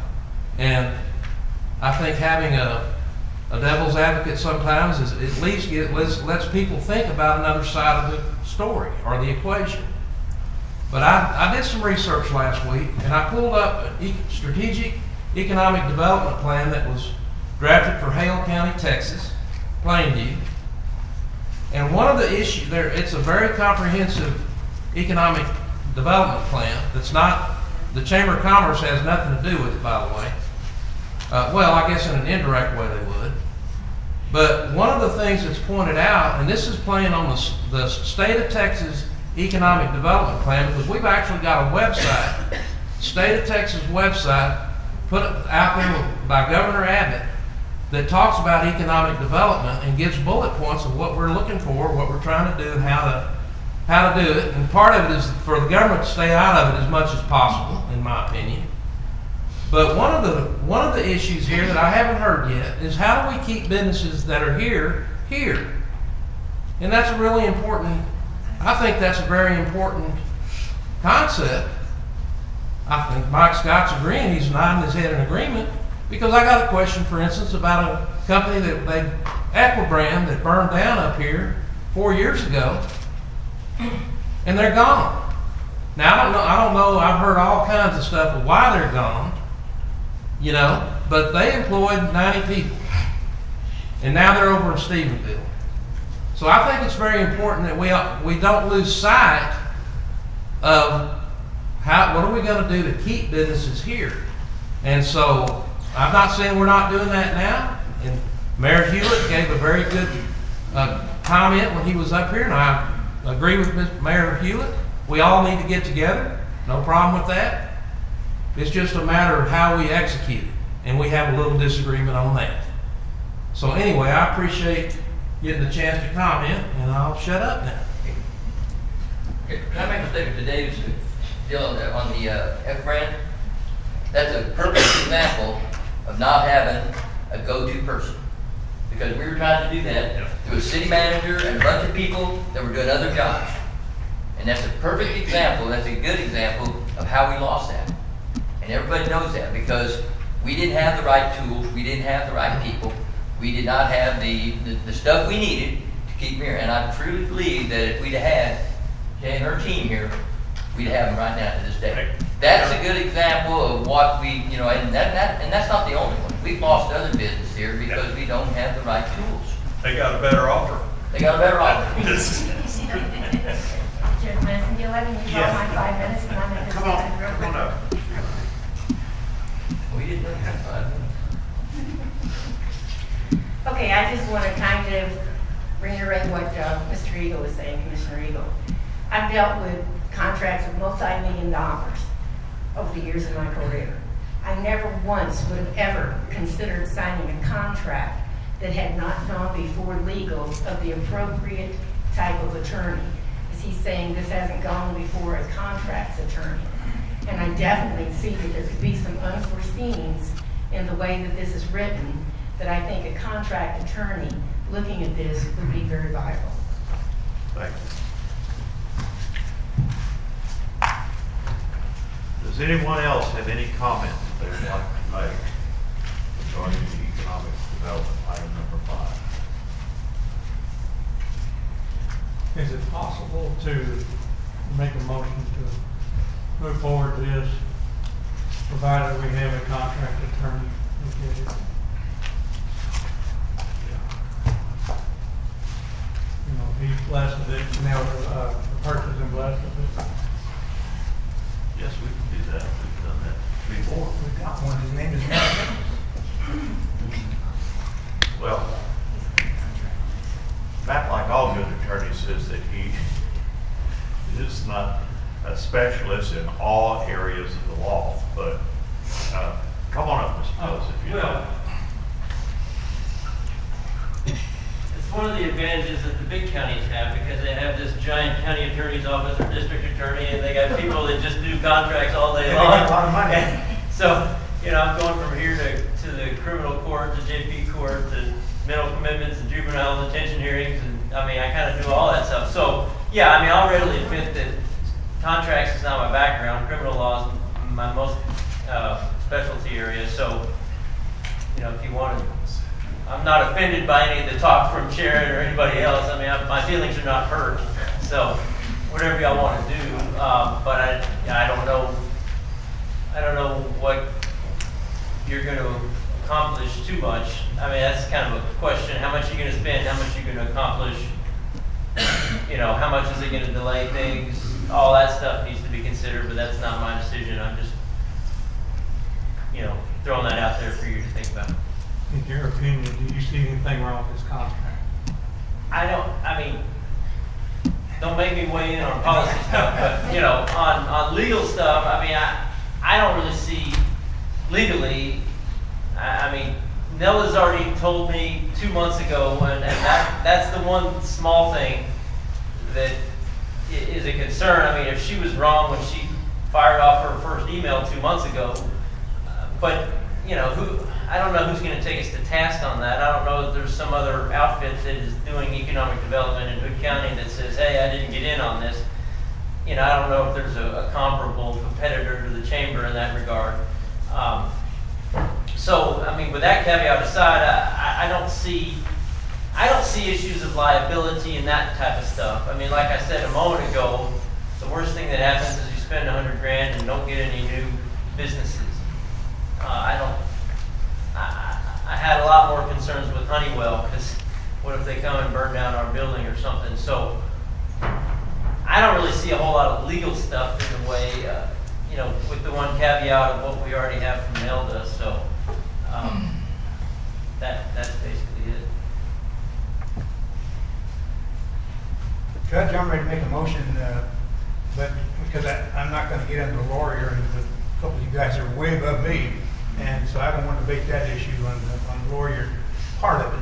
But I think we need to, myself, I think we need to get on, find out whether or not we're going to go forward with this. So I'm going to make the motion to have the county judge to sign the contract provided by the Granbury Chamber of Commerce, Incorporated, to provide economic development services for Hood County as enumerated in the subject contract.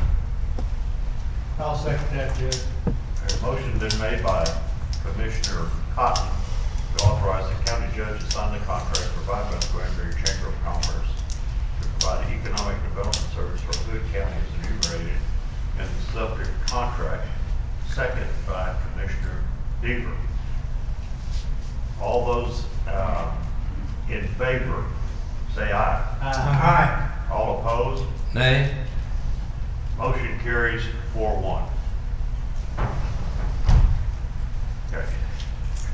All right, item number 6. Consider and take appropriate action to authorize fiscal year 2019-2020 funding of $100,000 for an economic development contract with the Granbury Chamber of Commerce to be provided in accordance with Article 5 of the contract, which requires 1/4 the approved funding at the beginning of each calendar quarter of the fiscal year. First quarter funding can be forwarded upon approval and signing of the contract. Do we need to discuss that anymore, or do you want to hear a motion in that? No, I'd like to go over it again. We didn't deal with the money, and it's $100,000. Ask this kid again, if we do one, or are we going to have to give up something else if we approve the $100,000, or we're going to have to give up the salary? The money for the salary. Yeah. Yes, sir. I'll have to find it somewhere else. Is that? Do you have your checkbook with you? So you said you'd have to find it somewhere. I'm trying to get down to yes or no. Is it Again, possible that you could find the money to fund both? But it would We have. budgeted the money for economic development. That is there. That's, Okay. that, you know, all money we budget is a placeholder. And We haven't budgeted the money for the employment. The salary survey, no, we have not. And that came from our Fund 55, yeah. I prefer that it doesn't. It's not a capital project. But again, it's not one or the other. It's, if we do this, you would just have to look for money to fund the salary. Yes, sir. You just saved us $527,000, didn't you? Yeah. Over the long haul. No, I know this. You know, here's the thing about this. And I've been really concerned as too. We do have an escape clause in this. We do have it. We see that they're not doing anything, but I have, after talking with Shay and what her deal is, and Mike too, but this deal about including all of Hood County in this thing and having it mapped out so that somebody comes in and needs 100 acres, they're going to be looking at precinct 1, 2, 3, and 4. It's just not for the city of Granbury, but like it said, it feeds on everything. If one precinct is doing well, it really brings in money for the whole county. My wife, for example, agrees with Dave Eagle. She doesn't want any development for Hood County. She wants it to be like it was in the 1950s. I kind of told her that a civilization is either progressing or regressing. It never stands stagnant. I like this managing growth type of deal. She has a sign that she found in Canada, I think, when they said, "Keep your city out of my county." And that's the way she wants it. And you're laughing there, but that's, you know her. But I think that we have an out that we can get. I think we can work, and I think we want to work with the Granbury Chamber on this. And if you don't like it, we can exercise the out to get out. So we know we're going to all have to work together, and I'm confident that you can find the money too. Judge, yeah. When I first came in here this morning, I'll be honest with you, I kind of wanted to review this contract myself. If I haven't reviewed it, I'm going to be signing it. But I doubt that with everybody looking at it, I did read the previous one, that I'm not going to have any problem kind of signing it. But I think we just need to get moving forward.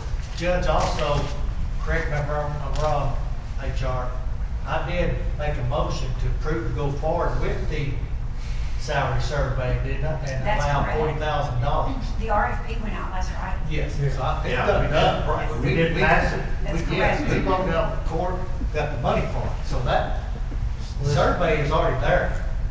So it's just up to the auditor to find the. Thanks, James. It's only 100,000, Becky. Okay. Well, I'm going to put it on her, being sponsored, it's me to put on her, so I'll make the motion, just so we can get on with business here. I'm going to make the motion to take appropriate action to authorize full year 2019-2020 funding of $100,000 for an economic development contract with the Granbury Chamber of Commerce. Funds will be provided in accordance with Article 5 of the contract, which requires 1/4 of the approved funding at the beginning of each calendar quarter of the county's fiscal year. First quarter funding to be forwarded upon approval and signing of the contract. Okay, motion been made by Commissioner Cotton. Take appropriate action to authorize the funding of the $100,000 in the economic development contract with the Granbury Chamber of Commerce in accordance with Article 5 of the contract. Do I have a second? Second. Second by Commissioner White. All those in favor say aye. Aye. All opposed? Nay. Motion carries 4-1. Okay. That takes care of 5 and 6. All right, next item, discuss and consider selection of the new Library Advisory Board members. Yes, ma'am, Ms. Sutherland? Yes. Ms. Rihanna, how are you doing? Good morning, Judge and Commissioners. At our October 1st meeting, the current Library Advisory of board members compiled our rankings for all 28 applicants seeking a seat on the board who had turned their applications into the judge's office. The applications were reviewed and ranked, and they were redacted for all identifying information by the judge's office before we saw them. We had many great candidates, but our rankings were based on a rubric to determine the best candidates based on library knowledge, experience, and passion. I previously sent you our proposed 6 candidates. I can give those to you again if you need that. Based on our rankings, we feel these are the best candidates to help us fulfill the library's mission of serving all residents of the county by offering a wide variety of materials to enrich their personal, educational, and professional growth. That is from the library's mission statement. Please give our rankings a great deal of consideration when selecting candidates. There are 6 positions that need to be filled. 4 of them are for 3-year terms. 2 of them are for 1-year terms as they complete the tenures of resigning members. If you have any questions, I'll be happy to answer them. I got one question. Who's gonna fill the 1-year terms and who's gonna fill the? That's for you to decide. Okay. So we gotta have 2 1-year terms. Right. 2 2 1 1 year and 4 3 years. So you need 6 people in all, but you need to designate which 4 will serve 3-year terms and which 2 will serve 1-year terms.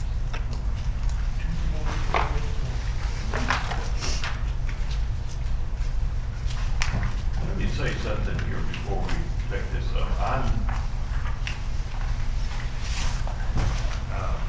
This library board is taking up more time for me than what I think is necessary, one way. And when I go to various conventions, I've been to a lot of schools, and every time I go, I usually ask this because, like Mr. Scott and Mr. Eagle were saying, when we all go and ask other people what they do and what they do in their counties, you get some good suggestions as to what has worked for them. And a lot of these counties, all counties have 4 commissioners, 1 county judge. And what they were doing, most of them had 9 board members, which is what this library advisory board used to have. Now it has 13 members. What they do in a lot of the counties is that each precinct commissioner got to nominate or get 2 of the board members. So 4 times 2 is 8, and then the county judge would appoint 1, so that made the 9.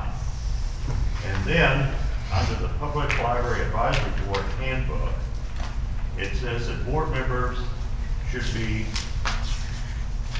members who represent the diversity of the community, and also board members who represent or speak for the community members by geographic location. And that's in the handbook. And then board members who represent or speak for target populations. So, having said that, I asked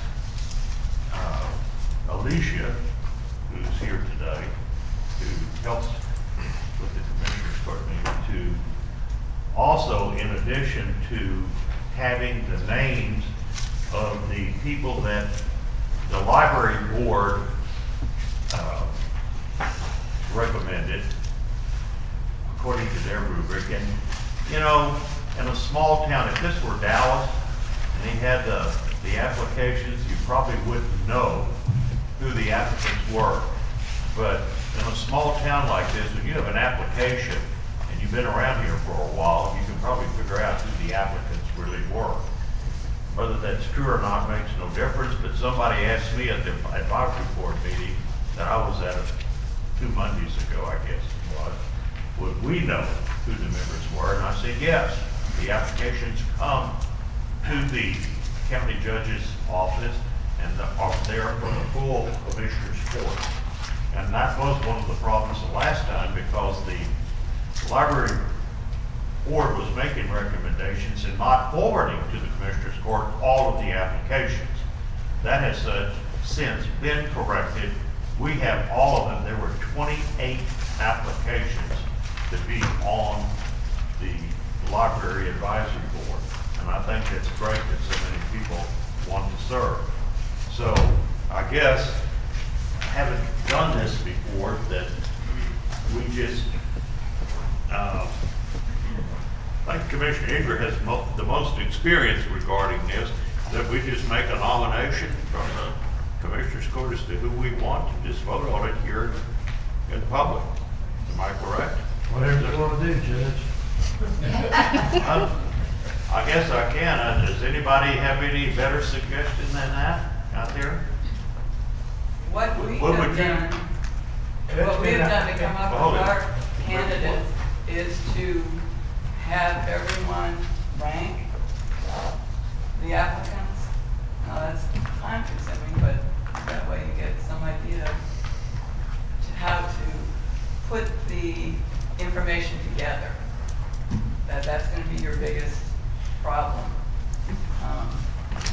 Well, it's just like I told you the last time we had this discussion with Sutherland. The way I look at things is that I want somebody that represents the entire county. I want the entire county represented in everything. That's what my job is. I represent all of Hood County, not some of it. And I want the boards, committees to be represented by all of the people of Hood County. And I think that that's very important. And I said the last time, I like all this stuff about the library stuff. But we've got 3 professional librarians in there, like Miss Graham. She has a master's of library science, and I like that. We have one other, is that right? Well, we have a part-time shelter who does have a degree. She's not currently working as a librarian. I'll tell you what I like. I like people with common sense. That's who I like to work with.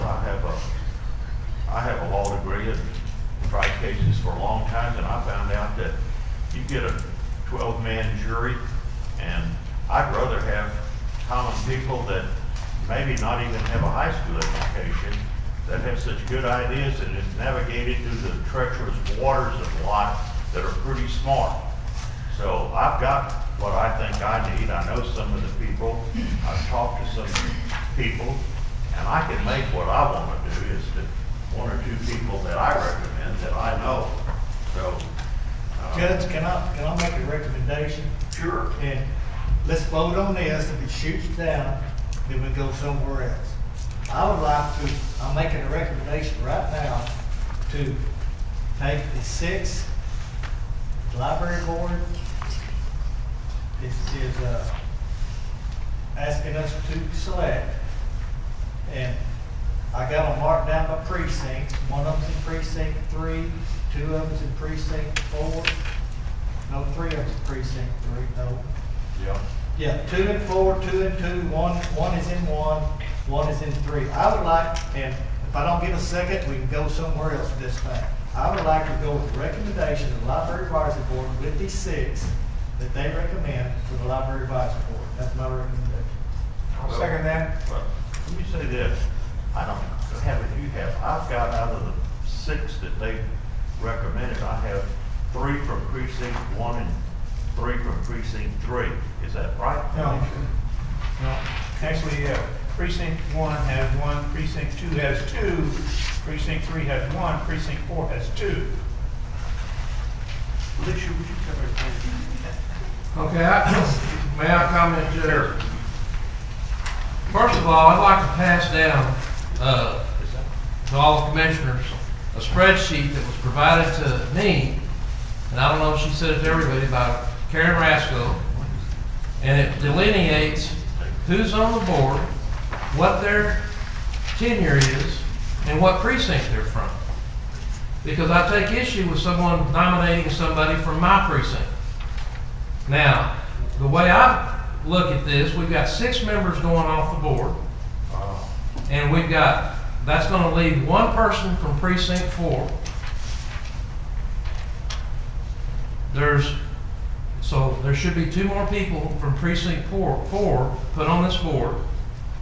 There's going to be 2 left from precinct 3, Mr. White's precinct. So he should be in charge of nominating whoever's from his precinct. Precinct 2 has 4 members on there right now. So in my opinion, precinct 2 has no vote on, or they vote, but they don't have a nomination for their precinct. And precinct 1 has, Mr. Deaver's precinct, has 2 positions going off the board. So I think it's fine and fair, and whatever precinct Deaver wants to do for the 2 people that are in his precinct, he's free to nominate those. But I absolutely object to having the nominations from this list nominated for my precinct. Let's vote on this. I agree with you, Dave. Let's vote on what I've recommended. It's shot down. We'll start all over and go again. Well, let me again, I want to make sure everybody's clear. Everybody's clear with the 6 people that are recommended by the Library Advisory Board. There is 1 person coming out of precinct 1. There is 2 people out of 6. There's 2 of them out of precinct 2. There is 1 out of precinct 3. And Dave, there are 2 out of your precinct. Out of the 6, 2 of them come out of precinct 4. That's the way I read. Does anybody agree or disagree with that? And I don't argue with that. All I'm telling you is that I don't care what their recommendations are. I am going to recommend who I feel like should be on the board. And here's the problem that I've got. Ms. Sutherland talked about library knowledge, experience, and passion about the library. I understand that. That is your idea of who you think should be on the library board. But the library, you're choosing library members is not your job. And you have spent 2 years fretting over who you're going to choose to be on the library board instead of being a you've never, for instance, since I've been in office, no one from the Library Advisory Board has ever bothered to talk to me about anything. Now, let me finish. You've been pretty clear about what your objective was. The point is this. This is an appointed position. The Commissioners Court runs or is over the library and the Library Advisory Board. And I appreciate your suggestions, but that's what they are. And I may or may not agree with those. But the point is this. The 3 people that are in Precinct 4 should be reflective of that precinct. I was voted to be a commissioner in Precinct 4, which is reflective of that precinct. So I take issue with the Library Advisory Board. And by the way, since we're getting into this, let's just go into it completely. I have done an extensive research of county libraries in the state of Texas. Extensive. We are under Chapter 323 of the Texas Local Government Code. That's the code for a county library, which says that a county library is under the supervision and control of the Commissioners Court. There is not one thing in that statute that says a Library Advisory Board has any supervisory authority. Now, there are 100, about 100, because I've looked at every county in Texas. There are approximately 100 counties out of the 254 in this state that have a county library. 100. You know how many library advisory boards are in that 100 counties? 9. 9. So the majority of libraries, county libraries in this state, don't even have a library advisory board. And I know that was a rumor that, Dave Eagle was trying to get rid of it. That was not true. You said that. You said that. Sir, you're out of order. Don't make any comments unless you're called upon by this court, okay? So, the point is this. When I've looked at the 9 counties that actually have a library advisory board, all but 1 have some form that the judge talked about. Each commissioner, and by the way, I will talk about city. There are some city libraries they do this, they have a library advisory board. I happened to run across some of those while I was doing my research. And they go by city council member. Each city council member appoints somebody. But all the county libraries except this county library, each commissioner appoints a couple of people and the judge gets an at-large. It's not really, it's pretty much that simple. It doesn't have to, we've been in this court now, how many times, I don't know, over this issue. And it's all because you guys want to control who gets on the board rather than just let people get on the board. This is the way it was established back Last year. No, well, it's the rubric changed. and all that Originally, stuff was last year. The Library Advisory Board used to choose the members, and they came before the commissioners to get their okay. That has changed over the years, and now we are just advising you. You know, there's nothing we can do. What did you just decide say? that you want to split it up. You're advising us, right? Right, but, you know, we went through this whole scenario that we would rank them, and that you would use our rankings in making the selection. You know, was that a farce, or we? You just made my point, Ms. Sutherland. We have advised you. Because I was the one that, let me say something, because I was the one. Because I was appalled when the Library Advisory Board was not submitting all of the applications to the Commissioners Court. But we are. Wait a second, I'm not through. Well, and actually we have. Wait a second, I'm not through. I'm sorry. When I found out that last time, I think that there needed 6 members, and we got 13 applications, and 7 applications were just discarded in the Commissioners Court, only received the 6 that the Advisory Board submitted to the Commissioners Court. And I said, that's never going to happen again. I don't have authority to discard any applications that anybody made, and all the applications would be submitted to the county judge's office, and we kept all of them. And there were 28 of them this time. And I said, any help that y'all have, any recommendations that y'all have, surely we would like to have your input on this. But the final choice from choosing library board members is up to the Commissioners Court. You don't have any question about that, do you, Ms. Sutherland? No, I do not. Okay, you agree with that. But for the record, I want to point out that Karen Rasco did send all applications to Steve Berry upon request. Well, that's... When we did this Well, last I asked you that time, and I said, how many were sent to the Commissioners Court? Well, initially... And you said 6 out of the 13. Initially, we just sent the 6 because that was what the bylaw said. But then he wanted to see all of them, and she sent them. So we're not trying to hide anything. I will say this, Ms. Sutherland, you know, I was on the last court. I only received the 7 or 6 applications. I didn't receive all of them. I guess she just sent them to Commissioner Berry because he requested. Well, you talk about transparency, I think the last time we were accused of being prejudicial or biased in some way. The most biased and prejudicial that you can ever be is to totally exclude somebody from the process. That's 100% biased and prejudiced on the here.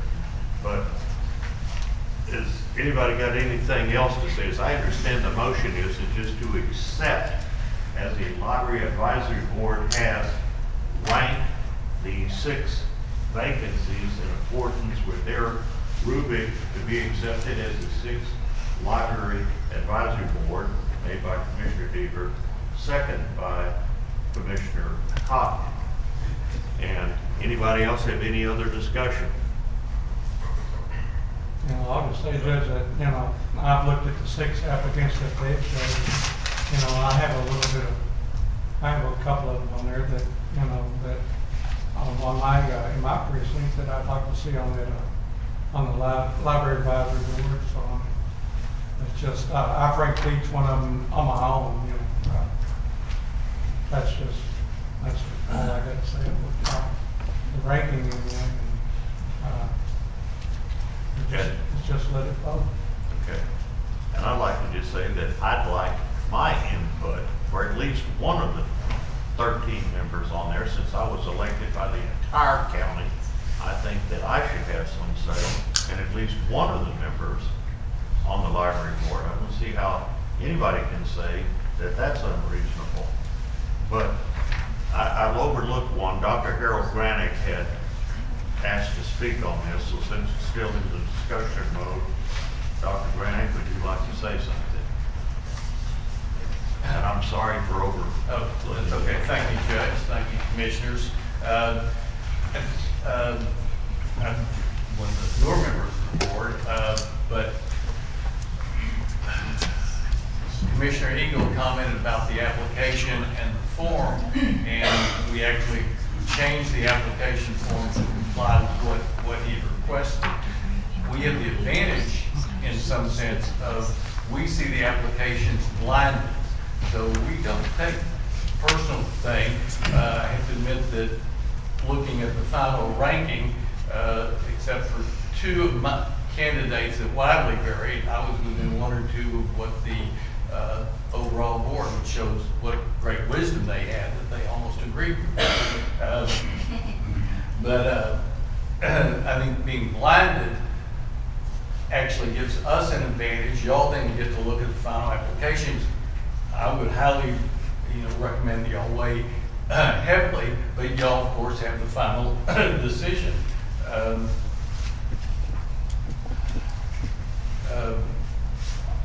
I know that each of the board members spent many hours, as I'm sure y'all have, looking at this many applications, and fortuitously, it got distributed across all the precincts, so that it seemed to be well balanced.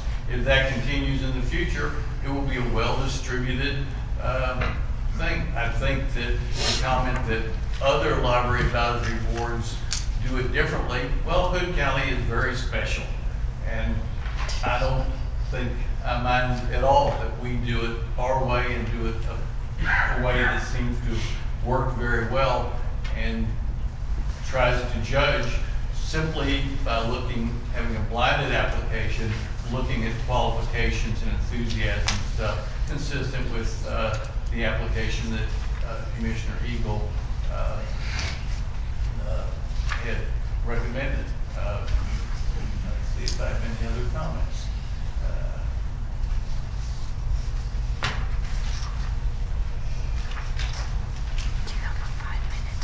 I think at least, and my last comment, at least the way the board does it, it's the least politically oriented, and I think it would be nice if the library board is less politically oriented than more. Thank you.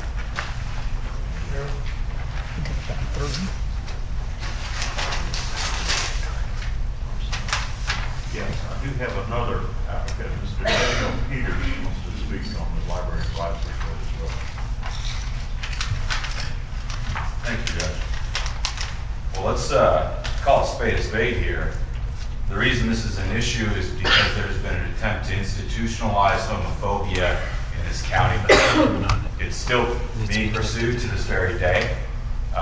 One of the commissioners has made it crystal clear that this is part of his mandate, that he seeks to get books removed and control the content of the library. In fact, 5.5 years ago, when this first blew up, we can go back and check the tape if you want. I didn't bother to bring the quote, but Commissioner Eagle threatened to defund the library, shrink the commissioner's court. I find it just fascinating, absolutely fascinating, these charges of transparency and secrecy, when the threats are coming from people who are attacking the library and attacking the institutional structure of our library. And I think it would be wise if all of y'all who are not on this jihad, as it were, consider potential lawsuits, because they absolutely will be coming down the pipe. I think it's also important to talk about redaction and transparency. Hours and hours and hours of the Library Advisory Board were ground up over transparency and making sure that this was a blind process, and yet political figures, which is what y'all are. I think it's fair to say that. You're elected by the people. Political figures are going to hire these people completely openly, see who they are. There is no blind review for y'all. I think that's interesting. And if you run for office with this on your back, you're going to bring the people who brought you into where you want to go. I think that's what Commissioner Eagle has done. I think he's been very open about that. He's been open about it on Facebook and in the press. We talk about geographical distribution. Well, it hasn't been done that way before. I don't understand why this is so important now to do that. Actually, I do understand. I understand that that is a stalking horse. That particular argument is being used as a way to institutionalize the homophobia that I spoke of.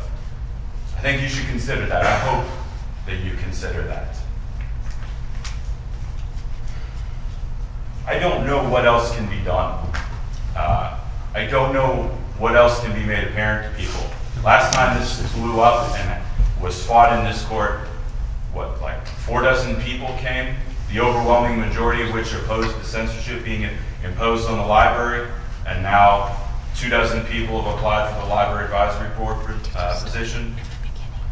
They're more than welcome to do that, and the forces in this county that seek to pursue Commissioner Eagle's agenda are more than welcome to pursue those objectives in the public arena. That's what a democracy is. But there are going to be consequences. Part of the battle that's been fought was the Hood County, what was it, the Pastors Association of one of the Pastors Associations, an attempt to impose a religious requirement on the hiring of the new head librarian. No ALA certification. I came as a citizen to you, Judge. I didn't come to attack you. I didn't come to record you. I came as a citizen to speak with you about that. I came as well to multiple of you members asking, do you support this? I hope that you consider the gravity of this situation. This is ongoing, and it will continue to be ongoing. And it's important what you do today. Thank you for allowing me to speak. Thank you, sir. Okay. We've got a motion that's on the floor, as I said, by Commissioner Deaver, except the 6 members that were recommended by the Library Advisory Board, second by Commissioner Cotton. All those in favor say aye. Aye. All opposed say no. No. Motion fails 3-2. Do I hear another motion regarding this? I'm just going to make a motion for Precinct 4. Okay. I make a motion that we have 1 seat going off as of 12/31/19 that's been temporarily held by a person. And I nominate applicant number 18 for that position. And then we have 1 seat who's a person who has resigned in Precinct 4, whose term is up on December the 31st, 2020. And I nominate applicant number 10 for that position. Who are, we're going to at least get to nominate one from our precinct, is this how this is going? I'm not understanding. And I get it, I'm okay with that, Dave. How many votes does precinct 1 get, 2, 3? Nope. I broke it down. Precinct 4 should get 2. Okay. Precinct 3 should get 1. Precinct 2 already has 4 on there. And Precinct 1 should get 2. So you should get 2 from your precinct, Commissioner Deaver. Okay. So And I'm just speaking on behalf of my precinct. How many does 4 get, Dave? 2. 2. And 3 gets 1. 2 gets how many? 2 gets 0. They've already got 2's already got 4 on there now, based on the spreadsheet that I just passed down to you that was provided to me by our former librarian, Ms. Rasco. So that's 5. That's 5 spots. Well, the judge gets 1. Okay. I get 1. Okay. All right. I didn't want to leave the judge out because he's very involved in this process. So I go back to my motion is just for the 2 for precinct 4, and that would be applicant number 18. I move that we appoint applicant number 18 to take the position that expires on December the 31st, 2019, so that'll be for a 3-year term. And I move that we take applicant number 10 to finish out the 1 year that's left for December, and that expires on December 31st, 2020. That's my nomination for precinct 4. Do I hear a second? I'll second that. Okay, motion's been made by Commissioner Eagle, second by Commissioner Deaver for precinct applicant number 18 and applicant number 10, will take the expiration in 2020. Yes, sir. Okay. All those in favor? Can we discuss? Yes. Yes, sir. Go. Any Well, discussion? I don't know where this is going, but it turns out that precinct 2 is not going to get it. I think that's where this was going. So if it gets down to me, if Commissioner Eagle gets to do 2, and the other one's going to do 2, and the judge 1, Commissioner 2, who's me, the way I see it, it's not going to happen. But those were already on there. We're talking about appointing 6 new ones, and you can't go back and change the rules unless you go back and change the rules, which we haven't done. If you want to go to 9, which I've been talked to or heard from the commissioners, I'm all in favor of that. Let's bring that up to the court.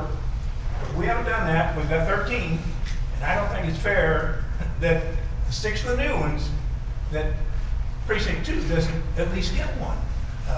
It doesn't. I can't control what happened in the past, but if you want to control what happened in the past, let's redo it and take it back to 9, and then your motion makes more sense to me. But not in the position we're at now, where there's 13, putting 6 new on, and precinct 2 doesn't get to choose one. That's what I'm hearing. I'm all in favor of starting over again, Commissioner. Well, be fine with me. I think that has to come back to the court. We don't have that on the agenda today to redo the bylaws to make it 9 instead of 13. And I would suggest, if you want to do that, somebody put it on the court in a further agenda. But today, we're here to vote on the 6 new ones. That's what we got in front of us. If we put the 6 new ones on, we can't go back to 9, right? Well, you could. Then you do. Then you fire it. You come back and put it on the agenda to reduce it to 9 and get rid of it. Is it precinct 2 like to resign? I think you see here, anybody precinct 2, so that. It just seems unfair that precinct 2 doesn't get one of the new ones. So how do you explain how precinct 2 got 4 on there then? Well, because that's the way it was run at that time. I wasn't here to make that decision. Well, that's like I said, we got a new day up here. We got a new court up here. What the previous court's done, we said a lot of times, is not controlling on what we do now. So, is there any? Well, there's a motion on the table, Judge, and a second. Okay.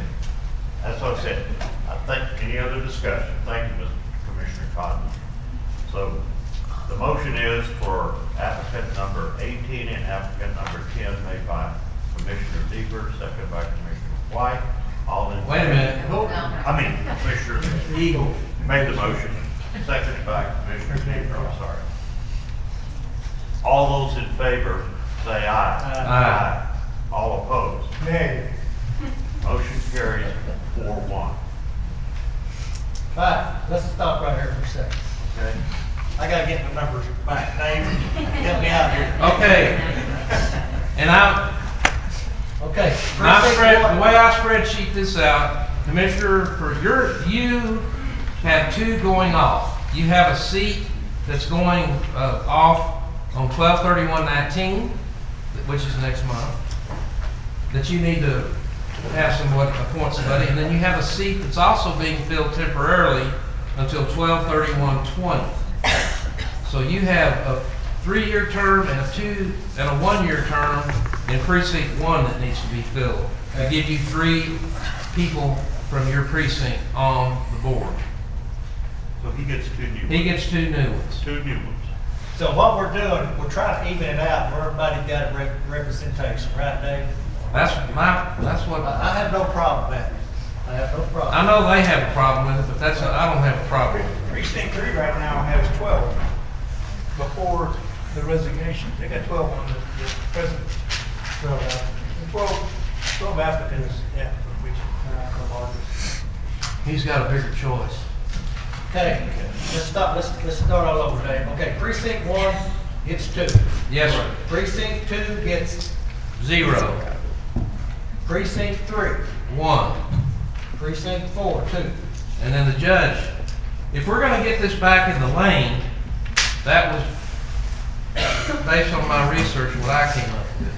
Well, I didn't do that. I did a lot of research on precincts. That's what I was focused on, because I figured that's what was going to happen. So, okay, I'm good to go.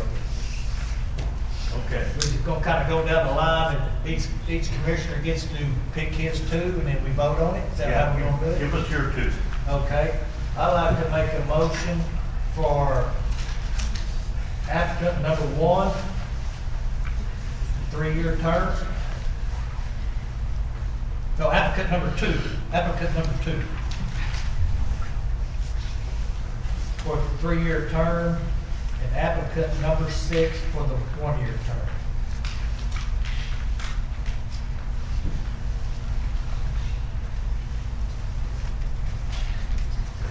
We have a second? Second. Okay. Motion is made by Commissioner Weaver for applicant number 2 for the 3-year term and applicant number 6 for the 1-year term. Any discussion? All those in favor say aye. Aye. All opposed? Motion carries.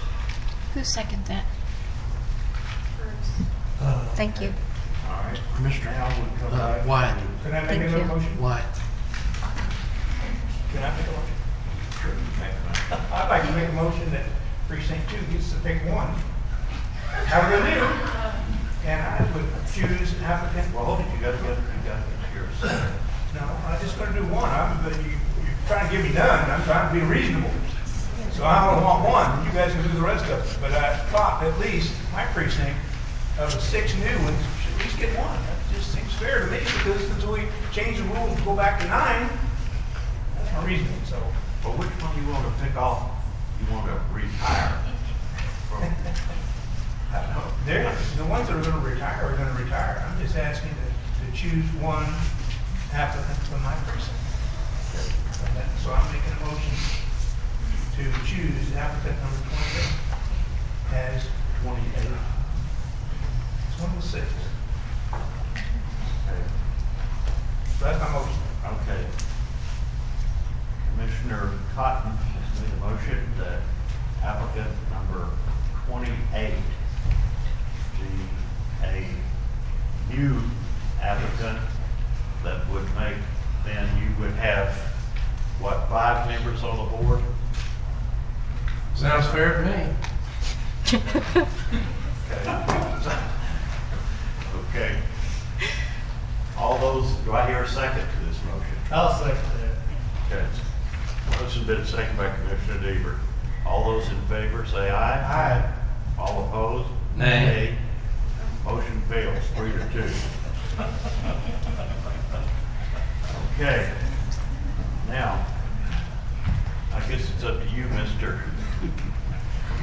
White. White gets 1, right? Yeah, he gets 1. Now, White could give 1 to him. Yeah. I'll make a motion to applicant number 26 for a 3-year term. Motion made by Commissioner White for applicant number 26 for a 3-year term, number precinct number 3. Do I hear a second? I'll second that. Second by Commissioner Deaver. All those in favor say aye. Aye. All opposed? Motion carries 5-0. You're on, Judge. Okay.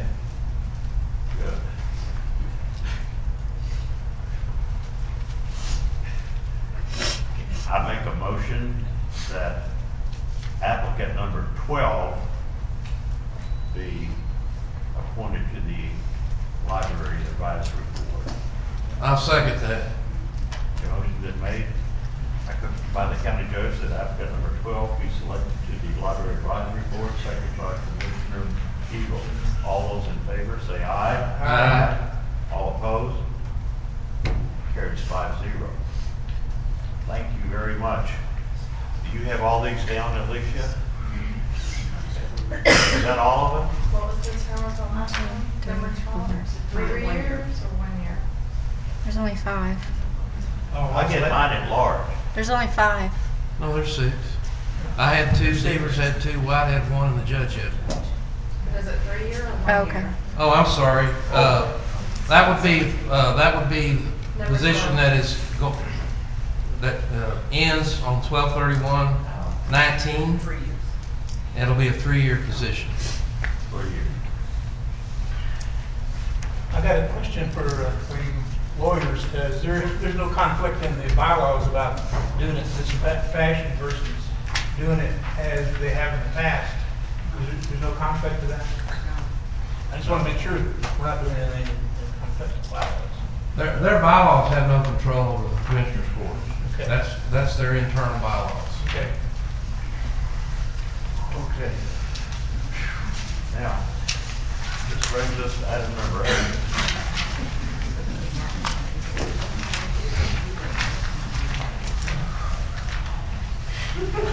Which is, consider and take appropriate action to approve promoting an investigator currently at step 14, $68,108, to investigator sergeant, step 14 at $71,204, effective Monday, October 21st, 2019.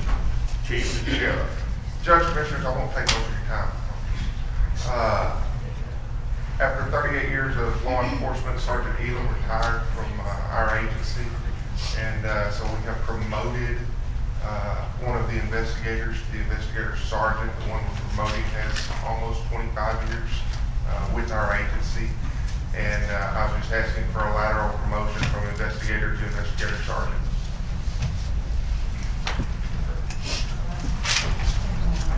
Do I? It's a lateral step from 14 to 14. Two different grades.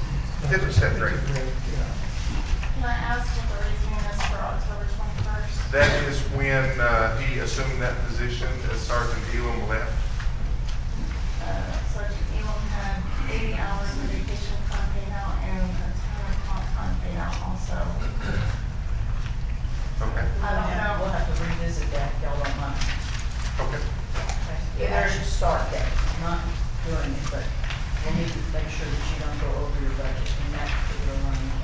Okay. So maybe we recommend either starting as pay period of yesterday or starting the pay period of October 28th. Okay. So yesterday. Yesterday would be have a lot of better, time. yeah. Because you're losing 2 weeks with that 80 hours vacation time being paid out, plus we have the comp time. So that's So when is the roundabout. effective date? According to law, you want to say it's effective the 28th of October rather than the 21st? Preferably between the auditor and I would be yesterday, November the 11th, to start the slate clean. All the vacation time has already been taken care of. Comp time's been taken care of from the previous employee. Is that all right with you? Yeah, that makes sense. Yeah, we gotta pay off for.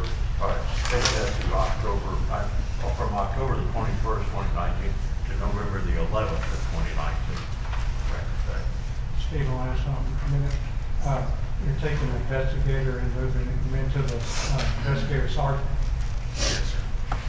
We only have one investigator sergeant. He retired, so that's why we're going to be promoting this one. You're not creating any, you're just filling the position. Still filling the position. Okay, then I'll make that motion, Judge, to take appropriate action promoting an investigator currently at step 14, $68,108 to investigator sergeant, step 14, $71,204, effective November 11, 2019. Now, I'll ask one other question. If you if you promote this, it's going to affect your budget for who you're going to bring in for just a normal investigation. Now, who we're going to be bringing in will be quite a bit less Yeah, than what this one we're promoting went to. It's not going to be anyone else going to do it. It'll be a step 6 investigation. Judge, Commissioners, the only thing I'm going to recommend is that you have a salary position spreadsheet that you passed at budget time. We will have to update that in the next quarter to make sure that all this is copacetic. All right? Yep. Because we did adopt a, So does that mean you add it to the motion then to accommodate that? Then I can do it today if you'd like to add that and update the salary position spreadsheet to accommodate this change. Yes. And I'll add that, Yes. that That way salary it keeps spreadsheet be updated to reflect the motion if it passes. Who's second? No, second. Yes. Okay, good. All those in favor, say aye. Aye. All opposed? Motion carries 5-0. Thank you. Item number 9. Good morning, Roland. Discuss and take appropriate action in adopting the new information technology acceptable use policy. Good morning, Judge and Commissioners. We took some time to go through and update our previous existing information technology acceptable use policy, and basically this outlines how employees should be using the computers that the county does provide them, what kind of restrictions we put on them, and exactly lining out how they should be used. However, we also had House Bill 3834 come into play recently, which does require us to do some training as far as malware and keeping information safe, on county devices, county storage, and all that. So basically, the update that we put through is just to add that training in there and say that it is a required thing that we need to keep up with annually for each employee in order to access county information and to have access on the county network. That's the only change. That's pretty much the only change. We've updated some verbiage because obviously the last time this was updated, I believe, was in 2014.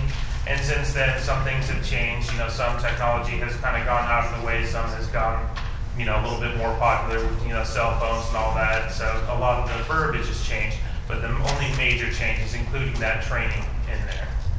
Good. And if anybody has any questions on the training, how we plan to implement it, anything like that, I'm more than willing to answer. Do I have any discussion or do I hear a motion? I'll make the motion to adopting the new information technology acceptable use policy. Your second? Second. The motion made by Commissioner Cotton to accept the new information technology acceptable use policy, second by Commissioner White.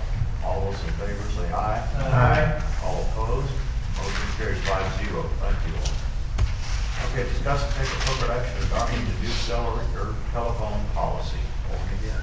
Right. Since I don't get to go very far, as you know, I believe it was 2 commissioner courts ago, we approved the purchasing of county-issued phones for the sheriff's office, and it was, I believe, a few district attorneys as well. Shortly afterwards, we approved some for the justice of the peace and the constables as well. And so since we did have cellular telephones at one time, they've since been, taken away and not in use for quite some time. So with having these in place, we figured that it was due time to get a policy put in place so that everybody understands exactly what these cell phones are intended to be used for, and the basic do's and don'ts of what to do with it, how to handle it, and just kind of answer any questions that anybody may have as far as who's responsible for it and what is considered to be county work and what is not county work.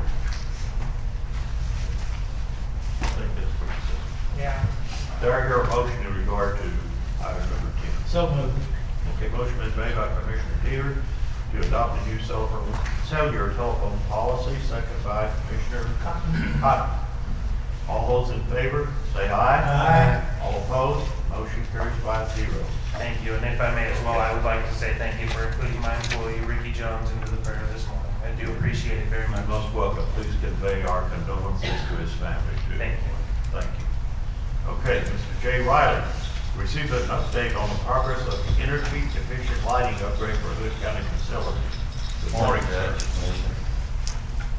I'll make it as brief as I can. On the lighting, it went very well. It was a lot smoother than we expected. We began at noon on October 21st, and we were 95% complete by October the 30th with all the lights, a little over 3,100 of them. There was very little disruption to the staff, as a large part of the project, which was the jail, the historic courthouse, and the justice center. We executed those after hours on the weekend of the 25th and the 26th. The only lights that need to be changed at this particular time, the other 5% we've got, are the pole lights in the parking lots at the Justice Center, the jail, Annex 1 and 2. They haven't came in yet. They'll be here at the end of the week. We plan to put them in next week. We're currently having a couple issues at the jail with some wall packs, as well as 2 of the parking lot lights out there. They haven't been replaced, but we think we must have interrupted part of the electricity to that. I'm trying to find that, trying to work through that and figure out what happened there. Also, we were unable to do the meeting room in Annex 1 due to the voting, early voting and everything, so we will complete those by the end of next week. All they need is to be converted. Again, that's where we're standing on the lights. Basically, I went back and did one more thing. I went back and looked at how many work orders I had from last year on lights. And I actually had 238 work orders last year on lights, so that's nearly every day. So I'm hoping that comes to a halt. Good. Thank you. Thank you. Okay, you're going to discuss item number 12 too, aren't you? Yes, sir, that's correct. On the roofing project, you know, it was for Annex 3 and Annex 2. We're nearing the completion of Annex 3. I'm being told it'll be done by the end of this week, no later than the 1st of next week. All we like right now, the roof is complete. All the roofing is up. We're doing trim work and some duct work. There was ducts on the roof, and some of them were damaged when the roof was being replaced, things like that. We're repairing all of that. We're also going to go back after the fact. We're going to coat the roof with a coating, and it's just a thin coating, but basically what it does, it adheres the granules that's on the roofing. It just adheres it so it doesn't. I know if you walk around Annex 1, you've seen it on the ground. Well, there's a reason for that. That was whenever all of the tar seams and that, they put loose stuff up there. Well, we have to go back and just glue it down, for lack of a better term. The project's on budget. No charge for that, correct? I'm sorry? No charge for that? No, sir. No charge at all. And then it changes it from a 20-year roof to a 30-year roof? Well, I haven't got to that far. That's on Annex 2. I'm still on Annex 3. Oh. So, we hadn't even got to that part. Okay. So, like I said, everything's on budget, and we're kind of waiting on it to dry up to do the coating part. I'm not seeing any issues going forward. Like I said, there was a little bit of trim work. I wasn't satisfied with it. I know some other folks thought, well, they're going to redo that. They're going to make it right. So that's where we're at. With the completion of 3, we'd like to start mobilizing, and we want to start the tear off and replacement of Annex 2.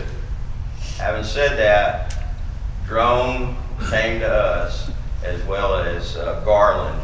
And they said, you know, we kind of overfigured a little bit on material for Annex number 3, so we've got some roofing left over. For no charge whatsoever, we can get away from doing the TPO roof, which was a 20-year membrane roof.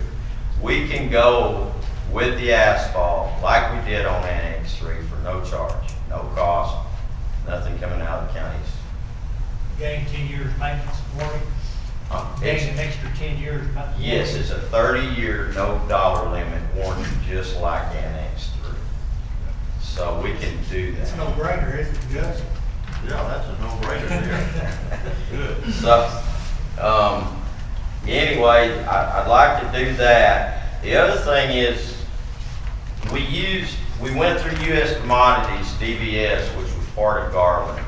We're still gonna go through Garland as far as the material that we're buying. Drone is gonna do the roofing over there, which they're all in this together, but Drone works through TIPS. Now TIPS is one of our, I know when we voted on it, we voted to use Garland DPS as far as the co-op. I would like to go with TIPS on this due to the fact we dealt with them before, the paperwork, the invoices go through smoothly.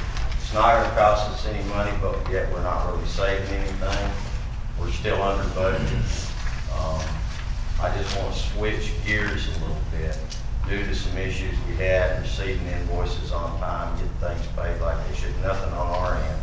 It's all on U.S. Community. And so I would like to convert it if purchasing is okay with it, or if you gentlemen are okay with it. I think all we would need to do is verify that it is a TIPS contract, state contract, so we'd be good with that. And if it is, it's fine. Yes. Right. Good. And this won't hold up anything. I mean, if we see anything that's going to become an issue in there, we'll just continue on. The deal still stands. Okay. So the only thing we need is a motion to approve to change the roof type on Annex 2 from a 20-year roof to a 30-year roof with absolutely no charge to the county. Correct. Okay. Motion to that effect is made by Commissioner Deaver, second by Commissioner Cotton. All those in favor say aye. Aye. All opposed? Motion carries 5-0. Thank you very much. All right. Good job, Jay. Thank you. You haven't let us down yet. Keep up that good batting average. Some people think it's a little warm right here, but I think they're getting by. They got jackets on. We're working on that thing. Are you working on that now? It was warm when we first got in here this morning at 8 o'clock, Jay. I don't know. And with all the, We're all back here, so we have. all right, thank you. Yes, ma'am. Judge, Commissioners, I'm here on behalf of, I believe Shelley is going to speak. Her and my director, Nelda, had a conversation in regards to the fundraiser for Toller High School project graduation. And I think you want to speak on this at all? Did y'all receive, did you or Nelda get them? I did not, I think so. Okay. I don't know if anybody's received a copy of a list of surplus and a letter from the principal. Everybody has that? Yes, I know just from my department, we just had the auction and we had a ton of electronics, computer equipment, that sort of thing. And I think we got a check for $15. This is an opportunity for the county to donate this to the Toller senior class for project graduation. Then we in turn are teaming up with a recycling company. They come in, they get our stuff, then they recycle it, do whatever they can to make those funds. They said if we fill up a 26-foot truck, we could get about $2,500. So I know that the county has a lot of that on hand, and we are just asking that anything that you might have, we would like for you to donate. That's classified as scrap, right? Yes. Cell phones, pretty much anything you would see at a garage sale, actually. I mean, it's any and everything they'll take. Vehicles. What about all the lighting stuff that we yanked out? Jay is working, I believe Jay is working with the health department on that lighting. I could be correct. The balances. That lighting, have you worked something out with Genie Stacks on getting stuff recycled into? If that's scrap material, could we donate that to the senior class? We can. Okay. Yeah. I will absolutely get on the phone as soon as I leave and just see if that's something they'll take. But I don't It's see a big any pile, reason why though. they wouldn't. Yeah, absolutely. There's a lot of it. Yeah, there's a lot of the material there, and I did talk to Dean as far as taking it out there. That was as far as. But it had been taken out. Are y'all coming No. in with senior class come and get it? Actually, they're gonna bring the truck to the Toller High School, but if it's something like this, Y'all they'll make a can- special trip down and they will pick that up individual. I mean, I know that it's a ton, and we'll just get that, we'll just get it picked up for sure. Yes, sir. That way I've Gene got don't one have it. trailer load that's already on the trailer, we can deliver that. Okay. The rest of it's up at the impound yard, and it's a 5. Okay. I guess the Figure a senior way. boys can coordinate that. Absolutely. I know a Yes, couple sir. senior Figure a boys way out, right? can handle that. Yes, sir. Yeah. I think one mom's in the back there, and the other mom's right here speaking in the podium. Yeah. Yes, sir. We'll get it taken care of. All right, do I hear a motion? So moved. Okay, motion's been made by Commissioner Deaver to take appropriate action and donate to the Toller High School senior class items of county surplus. Second in favor, pursuant to the list attached, second by Commissioner Cotton. All those in favor, say aye. Aye. All opposed, motion carries 5-0. Thank you. Thank you. Okay, Sheriff, discuss and take appropriate action to approve the interlocal agreement with the Somerville County to house inmates. Judge, Commissioners, we haven't had an agreement with Somerville County in a while because they asked to cancel our agreement because they want to get all their inmates back down there. They're having the same problems we are, that on occasion they get almost full, but here in the recent past they've had some room, so they were agreeable to go ahead and writing up a new interlocal agreement between Hood County and Somerville County. The only difference between this contract and the last contract, the main difference is it went from $38 an inmate to $45. But the variables on that is because they're still holding the same amount of total inmates in their system, but the other variable is the budget. That changes the cost of that. So county attorney has looked at this, found some grammatical errors, but their county attorney apparently did it up, so there wasn't any problems to move forward with it. They signed off in their commissioner's court on the 15th of October. So I just ask that you approve this so we can have another place to house inmates when needed. Reckon some will ever go back to, they keep the gender and we keep the gender? I don't know, they got enough of both now. Okay, so they probably will never be wanting to do that again. Well, they've hit it around about, can we just build one big jail down on the county line to hold everybody? And I said, that's gonna come from your court to our court, so. They have more money. Well, I don't know about that, but. Know where their tax dollars are. Yeah. So I ask that you consider this and approve this, and we have a place to keep in there. And it's $45 a day, right? Yeah, $45 a day, and that's the same kind of rate that we're paying for Erath County also. Thank you. Do I hear a motion? Yeah, I'll make a motion that we approve the interlocal agreement proposed by the sheriff with Somerville County to house inmates at the new rate of $45 per inmate, correct? Correct. Do I hear a second? Second. Okay. Motion's been made and seconded by Commissioner Eagle and seconded by Commissioner White. All those in favor say aye. Aye. All opposed, motion carries 5-0. Thank you, Sheriff.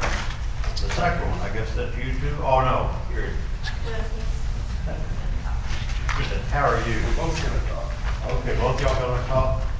Item number 15, which is the one I was looking for, which is the last item. Consider to take appropriate action to close the square parking during the Christmas parade on November the 29th, 2019. The parade and events are scheduled for 6 to 8 p.m. Yes, ma'am. Well, as I was telling you a few days ago, Judge, can you know me? Yes, okay. Oh, okay. Last year, I took my grandkids down there, and we parked on the square. And then, as soon as the parade is over, because of the Mr. and Mrs. Claus, which they're doing a great job, you know, we didn't used to have that problem on the square. But now, as soon as the parade was over, all the kids were running all directions, trying to get over there first in line, and all the cars were going both directions, trying to get away from all the kids. It turned into a huge mess. And when I finally got out and started directing traffic out of the square just to try to get some of those people out of it. But my opinion would be to either close the square or close the northern half of the square, so that the traffic doesn't happen again if we don't have a child yet. I concur concur with that. Parking is at a premium down there, especially when there's a special event going on, but if we close part of it, that'd be less chances for something to happen bad like that with somebody getting ran over. Especially, we don't want any children to get ran over, and that's what that's all about, is the Christmas parade and kids. So we need to keep traffic flowing, but that could help. So when would you want to close it? Noon or? That's on a Friday. 6 p.m. to 8 p.m. That's on a day when it's a county holiday, so I guess that's Thanksgiving. That's the day after Thanksgiving, so it shouldn't affect business, so all day would be better if we can get some, set up to block off one side of it. I just want to say, this has been bothering me ever since I went last year and saw what was happening down there. If anybody would go down there and see, they would see those kids are just running all over, and parents trying to keep up with them. It's just a Dangerous situation. very dangerous. So you're recommending just close one side of the square, maybe the north side? Mine would be to close it all, but we could compromise maybe and just leave half of it open where they can come in and do the south side. They can park there and just go from entrance to entrance that way, or close it all. And the north side is where the part of the event is going to be. They're going to the gazebo. Yes, so that would keep no traffic allowed on the north side, only on the south side from entrance to entrance, from east to west. Who's gonna barricade and all that?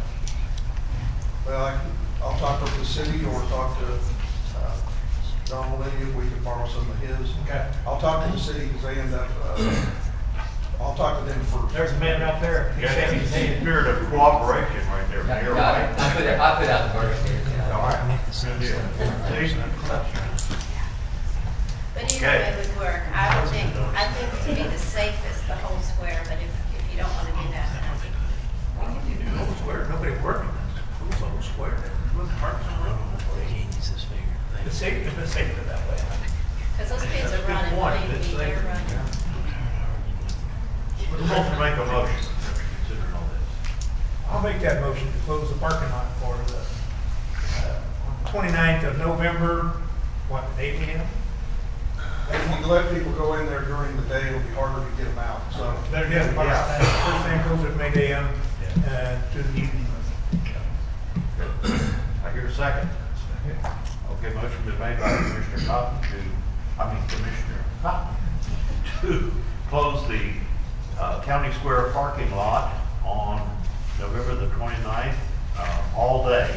So I just block it off in the morning for the entire square. Second by Commissioner White. All those in favor say aye. Aye. All opposed, motion carries 5-0. Thank you. Thank you very much.